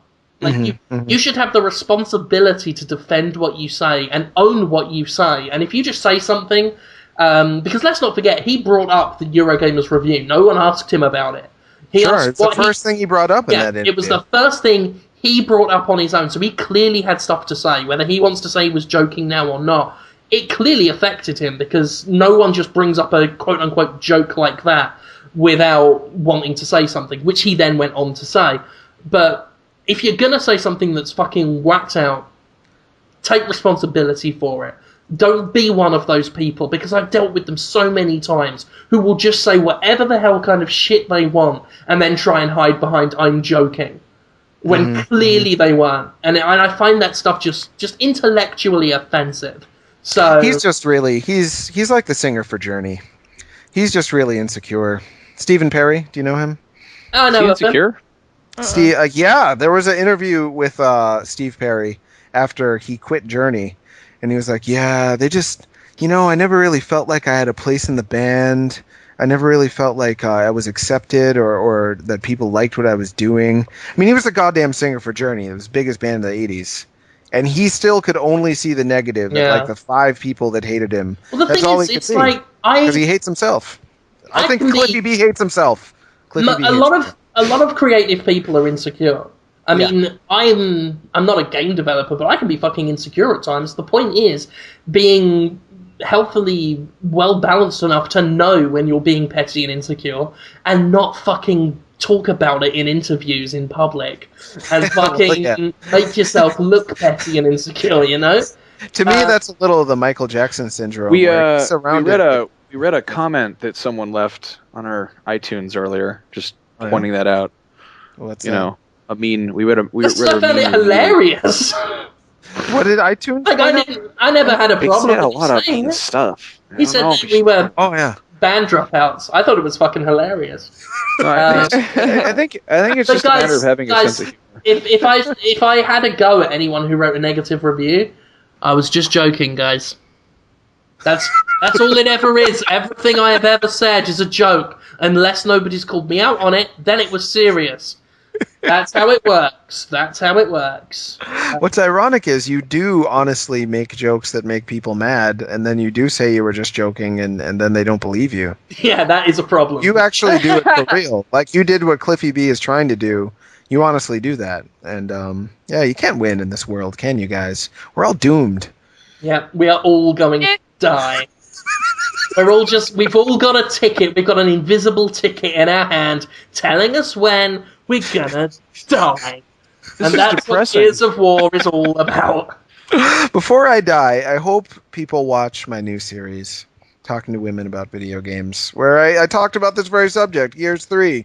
The new one's out. I hope people watch it. It kind of sucks. I uploaded it on Sunday, and I guess YouTube had a thing on Friday, Saturday, Sunday, and Monday where subscribers weren't alerted to new videos, so all of Detoid subscribers didn't know it was there. So, like, nobody watched it. I felt bad. Like, I failed. I felt like Cliffy B. It sucks. So please watch it. Yeah. But you watched it, right, Max? You commented on it. You watched it. Yeah, I like your show. I saw it. It's nice. It was fun stuff. It's okay? Yeah. I left a big comment on it, actually. Yeah, it's a popular comment on YouTube. Is it highest voted? It is, Max Scoville. Coming from you, what do you expect? That's what You're one of them now. One of the YouTubers craving. Yeah. I don't know. I don't want to be a serious journalist. And I just want to destroy the internet, I think. I don't know. You can do it. It's so exhausting. Just if you ever I try and think about things and do stuff that's meaningful, and then I I go on Twitter and I see the trends on the side and I click on that and then I read things people say and I'm like, oh god, there are millions, literally millions of people who care what Kim Kardashian has to say or what Shaq has to say. I read Shaq's Twitter today. He had I 3 follow consecutive Snooki on tweets. Twitter. Oh, why? What? Why? I love Jersey Shore. That's Come at like me, bro. Come That's at like- me, bro. You are everything that's wrong with America. How does Pretty that much. feel to be the Red Skull? Have you ever watched it? It's like the real world on crack. No, It's I amazing. tried to watch it and was sick into my hands. No, you gotta watch it from the first episode. Oh Yeah, god, you it's, did watch enough it's of just Tara. like Twin There's a Peaks. compelling storyline. Do you know what I do instead of watching Jersey Shore that's actually slightly less culturally destructive? I litter. I go outside and I the street. Come at me, That is- bro. I actually That's all I feel gotta less say. guilty about doing that than Yeah. I Yeah. watched an episode of Jersey Shore and decided to be a paedophile. I was like, well, fuck it. I might as well now. Well, it's it's just horny, good-looking people They're talking not to good each other. looking. Some of the dudes are pretty They hot. look like Gears of War characters. No, They're hot dudes. there's one hot dude. Yeah, there's at least one, and Even then, they're all everyone dirty. picks one. What's his It's like- name? Spin Master Fresh. Well, you don't want to talk to him. Women just want to have sex with him, and then ask him to leave, and he'll do that. He'll leave. They've seen him do it on the show. They know he won't cause any sort of relationship trouble. My god. Yeah, they like it. And then Snooki, everyone. You Uh, look at Snooki, and everyone thinks I'm not doing that bad in my life because I'm not Snooki. It's a relationship. Hey, man. Say Self-esteem what builder. you will, but she's rich now.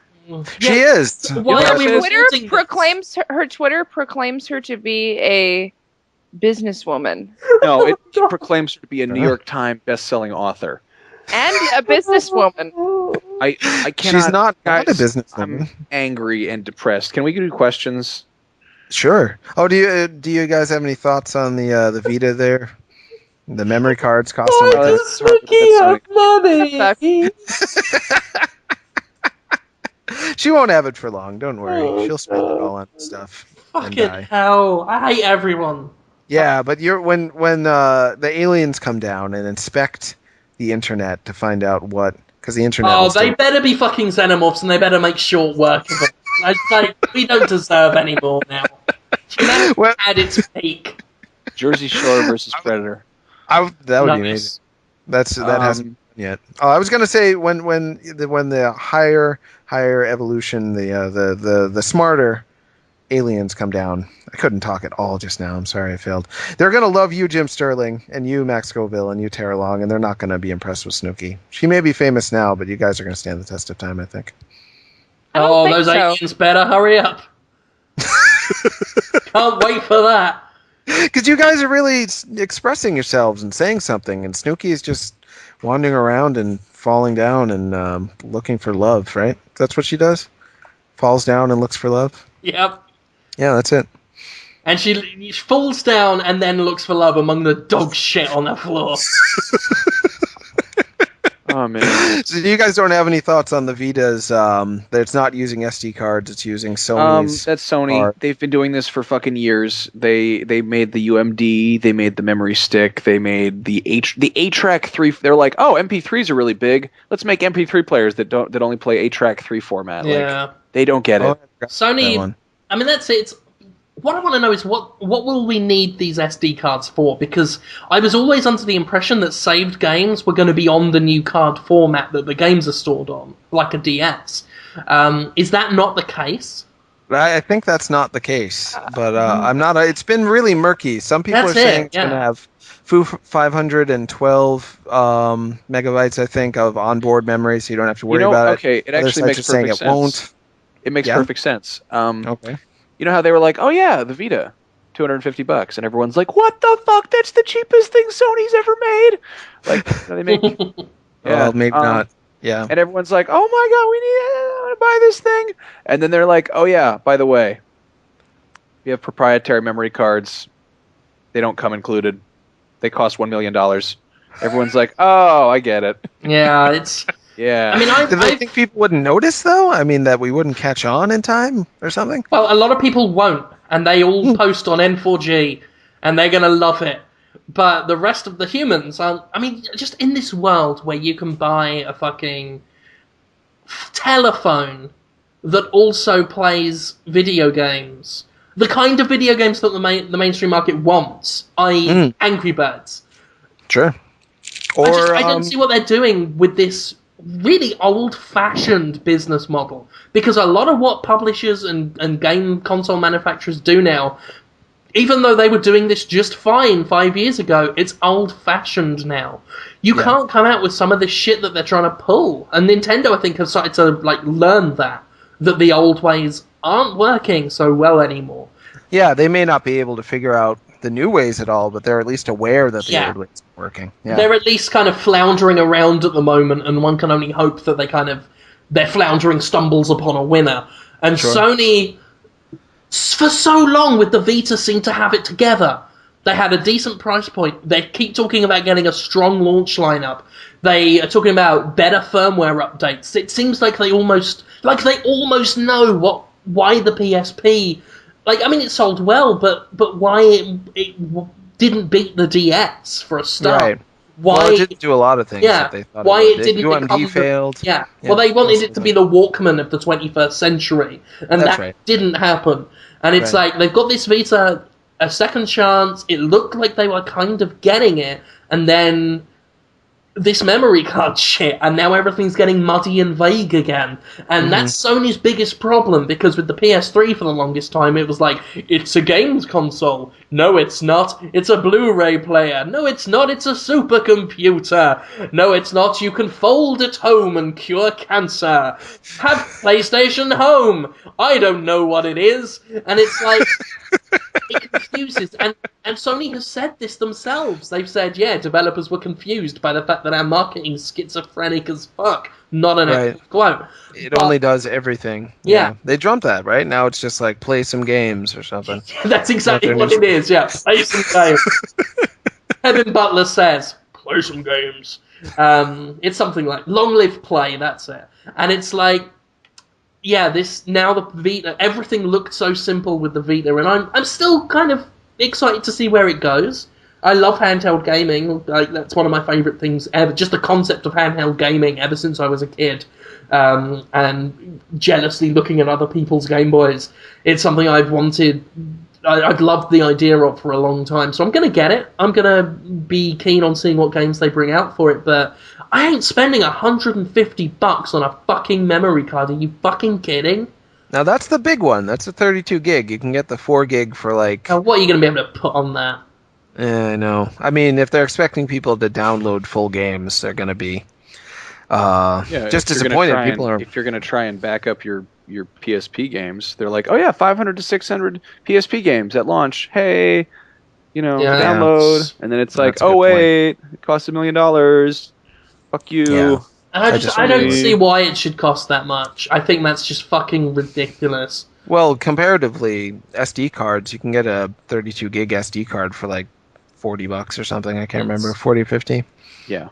It's just so they're failing. Yeah, you can get it for 40. You can just buy a phone and then throw away the phone and keep the micro SD card that comes with. I will be angry if they don't allow, because right at the beginning of the Vita, the idea of having games on a card format was that you could put save files and DLC on the game's card. So you're carrying the DLC and the save file with you. And that was I loved that idea. I thought that was really clever. It's a game isn't going to take up all the space on that card, and I can put all my DLC and everything on it, so I don't have to keep it on the system itself. That's a nice idea. If they're going to stop that, if they're going to remove that idea just to sell me a memory card, I'm going to be very, very disappointed in you, young man. I would say so. I wouldn't be surprised if it happens. We'll see. And maybe they'll, if we buy it now, they'll do a $100 price drop. I'll tell you what I'll do. Yes, please. I'll tell you what I'll do. Uh-huh. If I'm in Walmart or any of the high-quality grocery chains, and I've got Jack Tretton with me in the shopping cart, he's sat in the little chair, with his little legs kicking, and they've done this stuff with the Vita, if he sees sweet tarts on the shelf and points to them, I'll say no. See what he thinks of that. See how he likes it then. So given if that happens, if that circumstance where where Jack Tretton's the man who works for Sony is in your shopping cart at the store, you're not going to buy him candy. Hey, look, I'm a patient man, Max, and I believe in probability. I.e., if it's got 1,000,000 in 1 chance of happening, it might actually happen because 1,000,000 in 1 chances happen every day. So I'm playing a long game, Jack. You know me; I always make good on my promises. So if the PS Vita does not amuse me when it comes out, if it does not please me, don't go near any shopping carts, okay? Because I don't want to be responsible for what happens. And that's not a threat. That's a fucking promise, son. Let's do questions. Yeah, let's do those questions. I gotta get going soon. Okay. Got a lot of people talking about Tommy Wiseau when I asked them not to because, well, when talking to him tomorrow, I can't ask him any of these silly questions. Someone said something about Arkham City.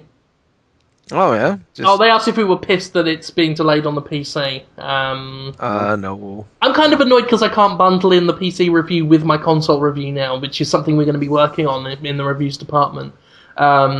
So that's a shame, but I don't know. I mean, I've got Arkham Asylum on PC. It looks gorgeous on PC, but I game on consoles as well, and I always prefer my third-person games on console.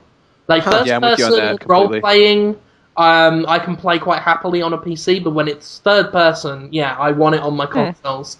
It just feels better with a controller. There's arguments to be made for first-person controls with a mouse and keyboard, but when it comes to a guy on a screen, I want a joystick and buttons.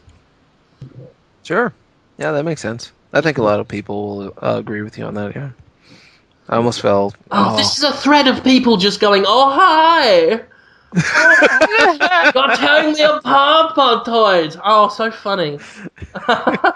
I saw that movie, that too. reference. Could someone explain that joke to me, please? It's from The Room. Don't do that. I know. I had to carry it forward to see what you would do, Max. And you did that. Funny. Velothus has got a nice mean-spirited one. He says, if you guys could ruin a game genre, which one would you ruin and how? Like pillage it? Like like Vikings? I guess just get rid of it and fuck it up and undermine it. Rhythm games. Why? Yeah, because they're fucking stupid and I hate them. I honestly I cannot. Also I'm terrible at them. I have no rhythm whatsoever. A lot of people enjoy them. I just think they're dumb. What it comes back to. If you want to play a rhythm game, go fucking learn how to play a fucking instrument. I'd be like, oh yeah, let's have. I mean, I guess Activision kind of did this a little bit already, but I'd be like, oh yeah, time for Glockenspiel Hero, time for Mandolin Warrior, Mandolin Warfare. I really wanted them to make it. That's nice. Well, that's how I feel about people who for me it's definitely like creativity free, very realistic, but idea vacant shooters. It's usually shooters. It's all kinds of games though. I mean, there's I just don't know how would you ruin those? Yeah, how would you ruin them? Well, for me it would be to. Would you release the same one every year? Well, they do that. To me, it would be, if they packed those with ideas, that would probably ruin it for most people who are like, I don't want ideas, I just want to shoot people. So if you turn them into Metal Gear Solid? Yeah, exactly. If they were like Metal Gear or like No More Heroes or like Little King Story. I'm excited about the new Little King Story. Ooh, I just got excited for a second. Anyway, moving on. Yeah, I'd screw up that genre by making it fun. And you, Tara? I'd get rid of war games, probably, just because I could give less of a shit. Just any game where the theme is you gotta kill those guys before they kill you. Pretty much. Just like... It's like half of video games. I know, unfortunately. It didn't used to be that. Half of video games. I've played plenty of games without having to really come in contact with those very much. Yeah, there's so many games these days. You can. It just so happens that most of the AAA titles are like that. Yeah, that's where the money is. Absolutely. Mario's about war. I guess so. It's a one-man war against an army of turtle and mushroom people. Yeah, pretty much. It's fun though. They make it fun. It's more like a rivalry, like a schoolyard scuffle. Yeah, you're thinking Oh, I'd also get rid of sports River City games. Just all sports games. That's actually my choice, because then I wouldn't have to find reviewers for them. I don't have to find someone to play a fucking hockey game. And how I'd ruin it, because the guy wants to know how I'd ruin it is I would become president of the United States of America, and the first law I'd pass is that all sports games have to be developed by Square Enix, and they will Oh my fuck God. it up beyond all reasonable sense. They make some pretty good sports games, though, as I'm sure you know. They made the Mario basketball games. Yeah, they used to make some pretty good Final Fantasies as well, but you give them enough chances. That's all it is. Again, like I said, I play a long game. I'm a waiting man. I think Fiat Rhythm looks great. To bring it back to Max's point, Fiat Rhythm looks great. Well, here's the see thing. It's like peripheral-based rhythm games. I'm with Max on that. I want us to go back to controller-based rhythm games because I'm good at those. Oh, me too. Yeah. I want to see more Guitar Man. I want to see, I want to see a dark, gritty remake of Parappa the Rappa where it's like 8 Mile. He has to fuck Brittany Murphy in a foundry, and then he has to go home and he catches his mom banging Chop Chop Master Onion. He's like, "Yo, get the fuck out of my trailer, Chop Chop Master Onion!" And he's like, "Kick, fuck, it's all in your mom." And then nice. That'd be horrible. You want everything to be a little bit more like 8 Mile, though. I have no idea how true that is. Yeah, I've picked up on it over the years. I still haven't seen it. It looked boring. He's just talking, right? He just walks and talks. I mean, then there's his mom is tired. He's got tired mom, and he's talking to people. It's pretty depressing. Really? I don't think I could feel anything from that. Not a fun movie to watch. If you want to watch it, you just watch Rocky and imagine it's about like battle rapping, or watch like Star Wars and imagine it's about battle rapping, or like I don't know. Watch pretty much every movie is 8 Mile. Is 8 Mile an American Tale and pretend it's like about rap. Does Eminem do his famous line that I'll always hate him for, which is, "Have you ever been hated and discriminated against? I have." You know that Wait, line? when does he say that? In that one about his mama. Yeah.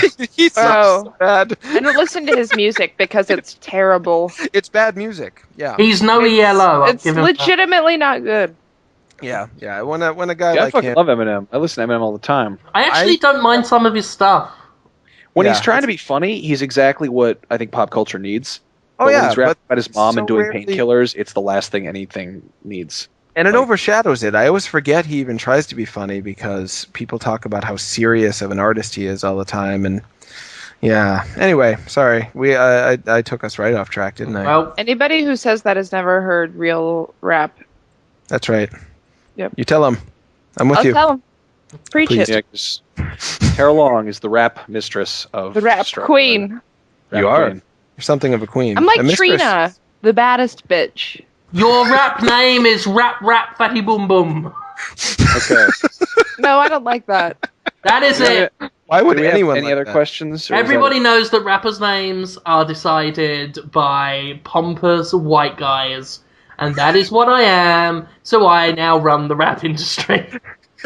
It's actually not that far from the truth. Probably isn't. Hey guys, music industry satire. That's what you listen to Podtoid for. Will Collier says, this is the easiest question of all. He says, what's your favourite Sylvester Stallone film? And everybody's answer should be Over the Top. The film. I knew you were going to say that. Of course I am. It's a film. Tango and Cash? No. Demolition Man? No. Judge Dredd? No. What about Daylight? No. It's Stallone against the Jersey Tunnel.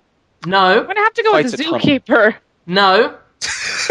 He's not a zookeeper. Rocky the one III. with Paul Blart Mall Cop. Yep. That is Stallone in that. Apparently is. I haven't seen it, but that's what my answer is. Unbelievable. Stop or my mom will shoot. No. It's always Over the Top. The film about a trucker who enters an arm wrestling tournament to impress his son. His son's a little shit, too. He's like, you, sir, are going to be a victim of cholesterol poisoning. And Stallone's like, hey, I eat all these hamburgers and eggs because I'm a trucker. I turn my hat around. It's like a switch. It turns me on. And he drives a Pretty truck much. through the wall, and they're like, you haven't paid child support ever. And he's like, hey, I was just allowed to win an arm wrestling tournament. That's the same truck for the Wizard, too. Everyone should know that. I didn't know that. That's interesting. It's not the same Yeah. truck as Maximum Overdrive, though, is it? Fuck no, that's Willem Dafoe's Green Goblin mobile. Never made that connection. Yeah, that's an important movie. As for me, I genuinely enjoy Copland. I also like Get Carter a lot more than I should. I like a lot of old, grizzled, because I'm old now, so I relate with old Stallone better than What young about Stallone. what about Rocky Balboa, where he looks like Fred Flintstone? I really enjoyed that. And Yeah. his son's a little shit, and he's like, "Dad, you're embarrassing me. I'm the fucking asshole from Heroes." And he's like, "Oh, so fucking Paulie's still an asshole, fucking idiot." Oh. Paulie has an amazing scene in Rocky Balboa. He's just drunk and he comes into the bar with a huge piece of meat. Oh god. Rocco and the meat. That part. Do you have a reservation? Oh, I look like a fucking Indian. He like goes in the back. I love how Spider Rico's in the basement in Rocky Balboa, and he's like, It's a pretty damn good movie. Yeah, seriously. People hate on Yeah. that, but like, dude, fucking Rocky movies are incredible. Like, they're great Yeah. movies. I'm into them. Yeah, absolutely. Five. Don't watch Legit. 5. Don't watch 5. I liked 5 when I first saw it when I was 12, and every time I've seen it since, it's hurt me a lot. Yeah. It's bad once you get older. They're kind of allegorical for like Stallone's career, really. Yeah, The absolutely. first one was like he's got to prove himself. He wins an Oscar and he's like a hot shit. And then it's like the second one, he's just kind of he tries to sell out. And he's like, wait, I actually need to try a little bit harder. And then the third one, he's like, I'm not in touch with reality remotely anymore. I should probably get back. I should find my Eye of the Tiger. And I should have a charity wrestling match with Hulk Hogan and then fight Mr. T. And then the fourth one was like, hey man, vote for Reagan. And then 5 I never actually saw, and then 6 was like, everyone's telling me I'm too old for this shit, but I'm not too old for this shit. And then I forget how it ends, but it's a pretty good movie. I actually He saw was supposed to die, Balboa but then- Boxing Day. Oh, really? Yeah, How appropriate. That should be a new thing. Rocky Balboa is basically over the top, except instead of arm wrestling, it's boxing. And he's also older. He's trying to impress his son, who's a little shit. Oh, yeah, he is trying to impress his son, isn't he? Yeah. And he's sad. He's sadder. That's what I liked about it. He's super sad. Anyway, enough about Rocky Balboa. I'm sorry. We have to move on. Ginger Out of time. Ryden says, outside of Podtoid, are there any other podcasts that we listen to? I've Nope. never listened to a podcast. I can't I don't even imagine like doing them. I don't like it. Oh, well. Okay. Fuck you, Ginger Ryden. I'm basically going to be on the sort of the resurrection of the GameSpy debriefings, and I'm never actually listened to it. And my buddy Scott's like, have you listened to any of our old shows yet? Like, you're not going to get any of our running jokes. Have you checked those out yet? I'm just like, oh yeah, I'll do that. Probably. I actually, I can't spend time on my own without other voices in my head. That sounded wrong. I like podcasts. I actually, I don't listen to that many. I will find a podcast and then just listen to it for ages and then abandon it and listen to another one. But I quite like podcasts. I did listen to the Peacock and Gamble podcast, but they seem to be on a hiatus at the moment. Also, like listening to the Yog Pod, but they like do one podcast every 10 years. And recently been listening to My Brother and Me, which I is hear that's good. it's a lovely podcast. It's by Justin McElroy, Travis McElroy, and Griffin McElroy. Justin and Griffin you will likely recognize from Joystick if you read Joystick. Justin in particular is just a fucking fantastic guy. Just a really nice man. Spoken to him quite a few times about various, because he reviews games as well, and so we talk shop and just shoot the shit now and then. And he's a great guy, and their podcast is just hilarious. They're 3 very funny brothers, so I would definitely recommend Mabamba, or however they pronounce all those letters together. Mabamba, Blurgle. You did it. You answered it. Oh yes, Mr. Andy Dixon wants to know if he should wear his robe at next year's PAX. Yeah, that robe's Duh. awesome. Although he did say that no robe equals nude, so that is a bit of a No robe. Yeah, that changes it now. I love that robe. I saw a picture of Occam's electric toothbrush wearing that too. It's weird. Oh, And he really? said it's I've never like seen a- Occam's. He says it's like trying to wear a polymer that is sentient and trying to have sex with you. So that robe apparently is something else. He's a pretty creative dude. That Occam's. I like our Occam's. community a lot. They're nice people. Yeah, well, and they're clever too. Yep. Yep. Yeah. Yep. Someone, I have a question. I don't want to pull a submit though, but I was looking through the questions out of curiosity just now. Sure. Should I pick one out, Jim? Hey, go hog wild. It's just for me and Jim though, but I think Tara and Max could jump in because you should know about this too. It's from Public Relations. It has a weird little spider avatar, and it says, Jim and Holmes, do you feel bad about going after the, quotes, trolls and, quotes, fanboys in your comment section, knowing that they are probably those robot disorders? They probably have those robot disorders, and that the process of pointing out grammatical errors, factual inconsistencies, and opinions that are different from their own is probably the only friend that they have. So basically he's asking, do we feel bad when we pick on people who are picking on us in the comments? How about, does Blade feel bad when he hunts vampires? Why would we? Does John Connor feel bad when he blows up Terminators? That is true. Did well, Chris Hansen ever feel bad? No, he felt great. See, there's this thing I've noticed where people actually believe that we are better than them because we happen to have landed in jobs where we have a voice. So they think, well, it's just understood that you're better than me, so I should be able to pick on you without any retribution on your part. Oh yeah, or they definitely response. see you as less. Actually, talking about on a similar thing, the two porn sex ladies of porn who are yeah, doing their ladies of gamer porn. site. It's like they seem to think that if you're not like on their level, they can be as nasty as they like. There were some shockingly hateful comments about the two ladies in the were thread there? I posted on Destructoid about the site they'd started up, just judging the way they look and deciding what their personalities are already, and just really spiteful, hateful stuff. And obviously, you know, myself and Holmes, we're no strangers to getting hate on the internet, and I think they see you as, I don't want to say less than human, but it's certainly not as human beings to the point where they can say they feel like they can they fuck That's what I up the should start words doing. and then just go and that makes it even worse. It's like, that just makes it sound cleverer. I'm going to start doing that. I love You see, it. there we go. I fuck up.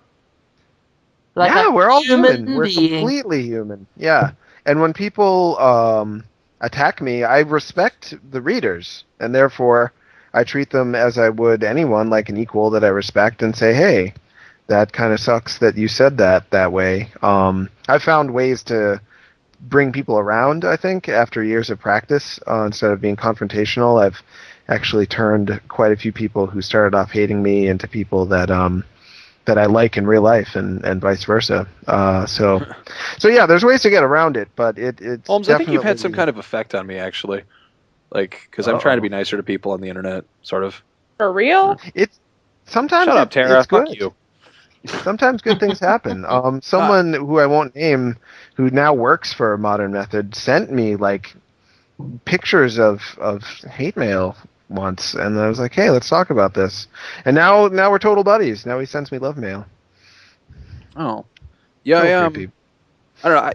I saying shit about Cliffy B, I feel kind of bad about that, because the truth is he's creating stuff, and it might not be stuff that I like, but he's creating stuff, and at least he's not fucking Snooki. Yeah, but I never feel bad. I had a guy message me, and he was like, "You suck the big dicks.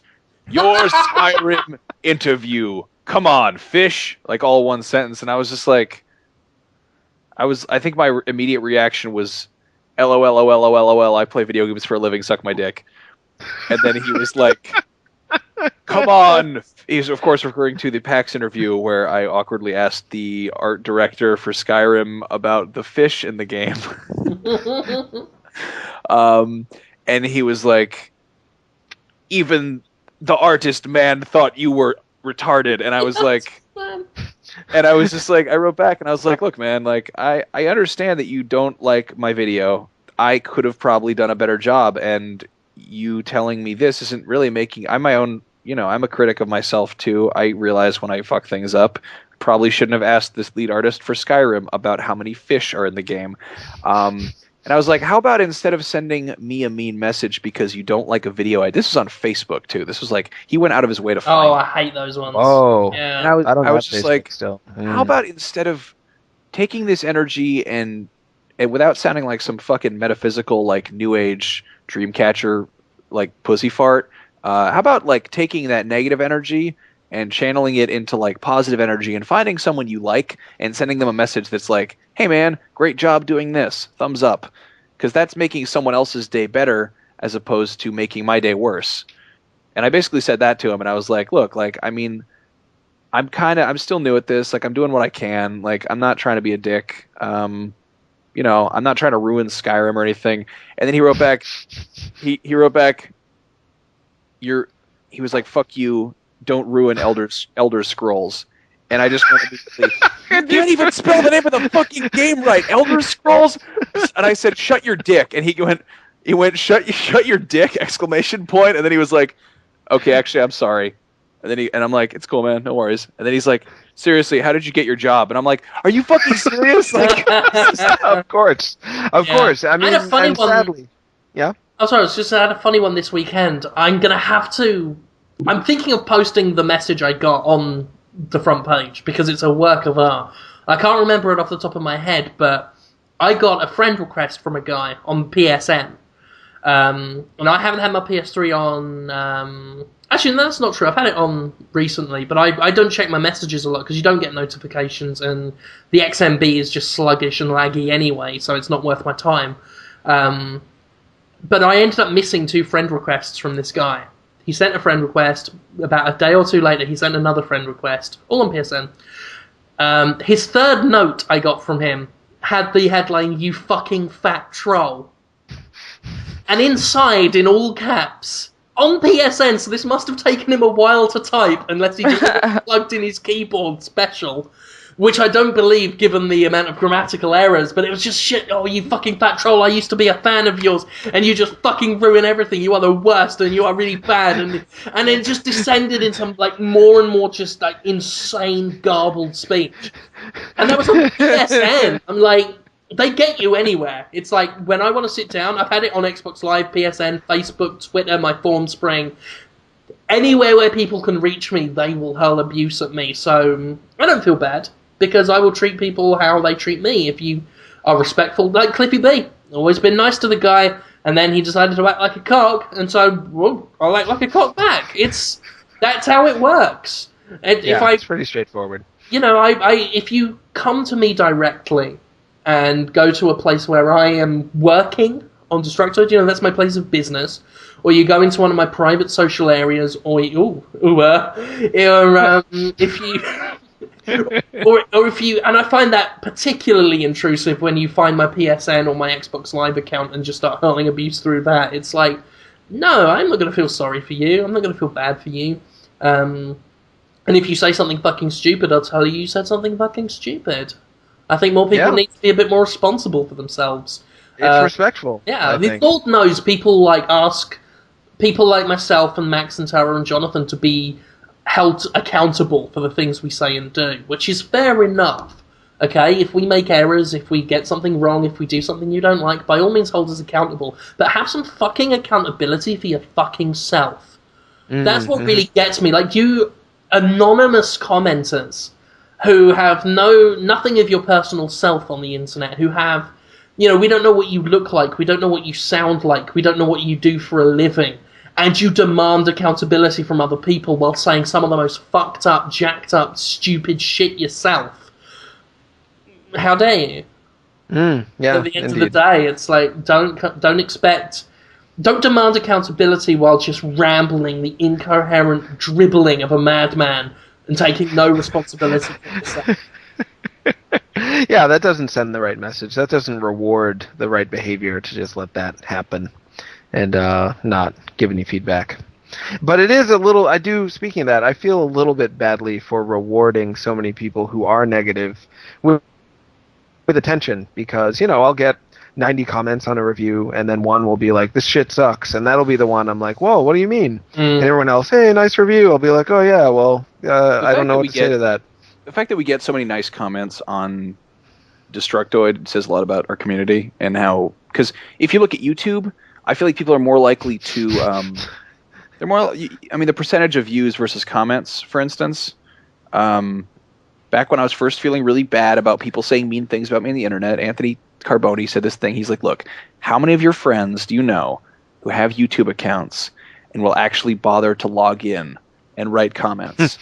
And I'm like, that's a good point. Right. Yeah. It is. That's a good point. Are we rewarding trolls and mean people by? I often reacting to do. them?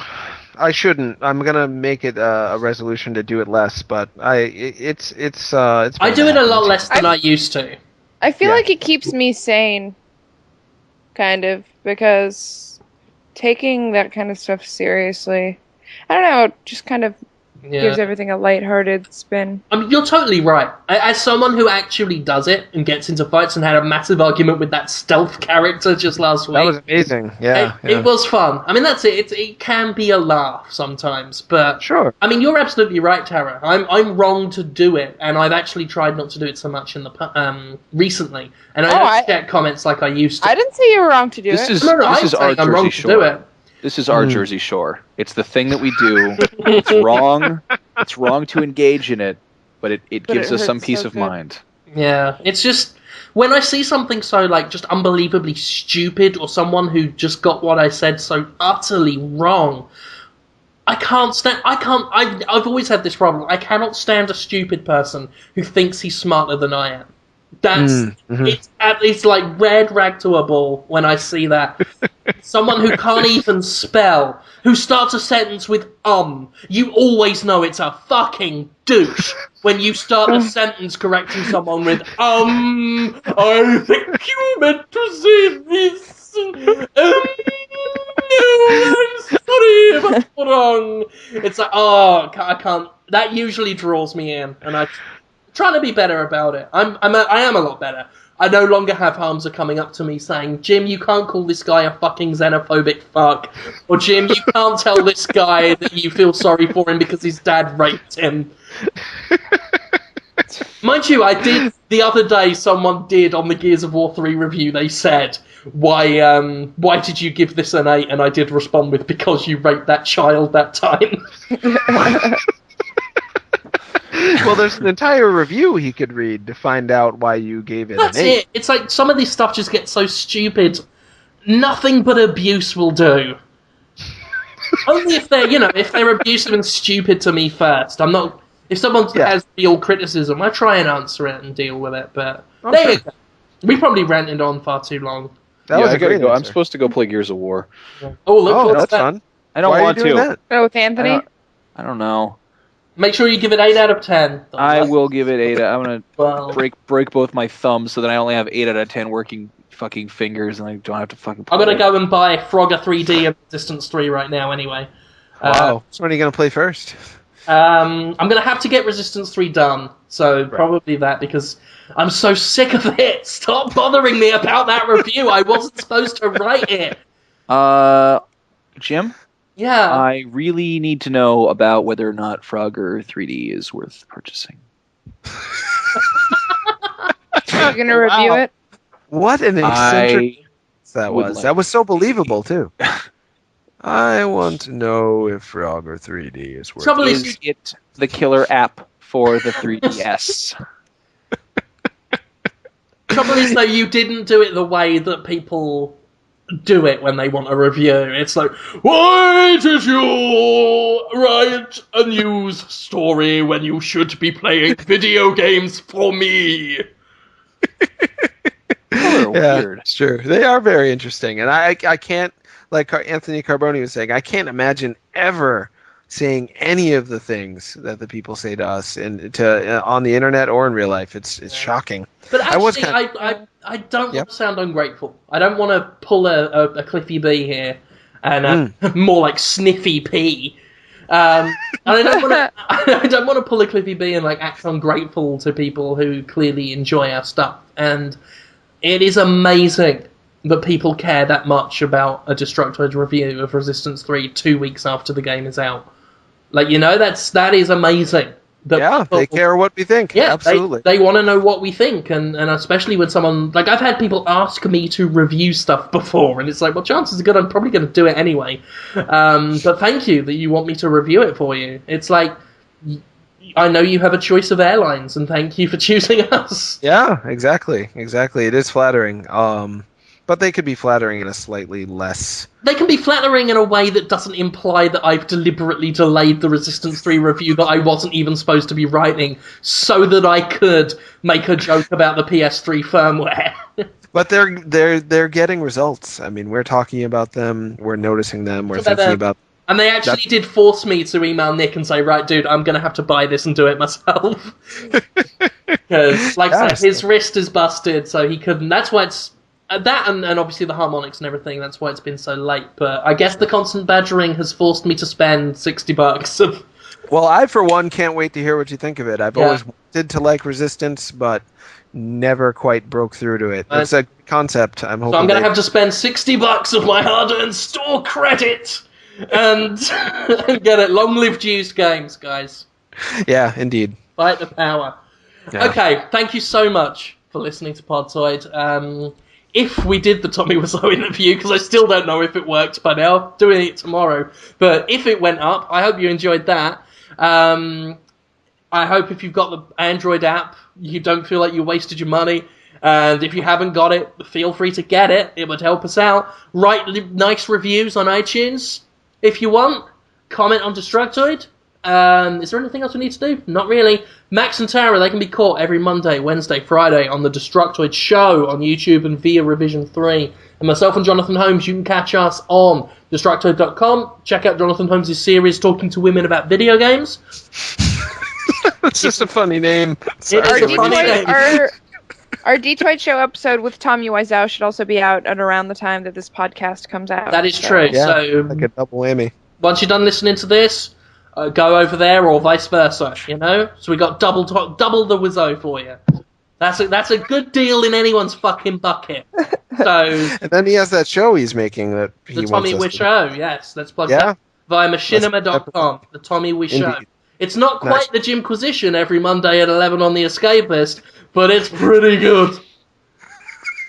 Okay, see you next week, gang. Bye. Bye.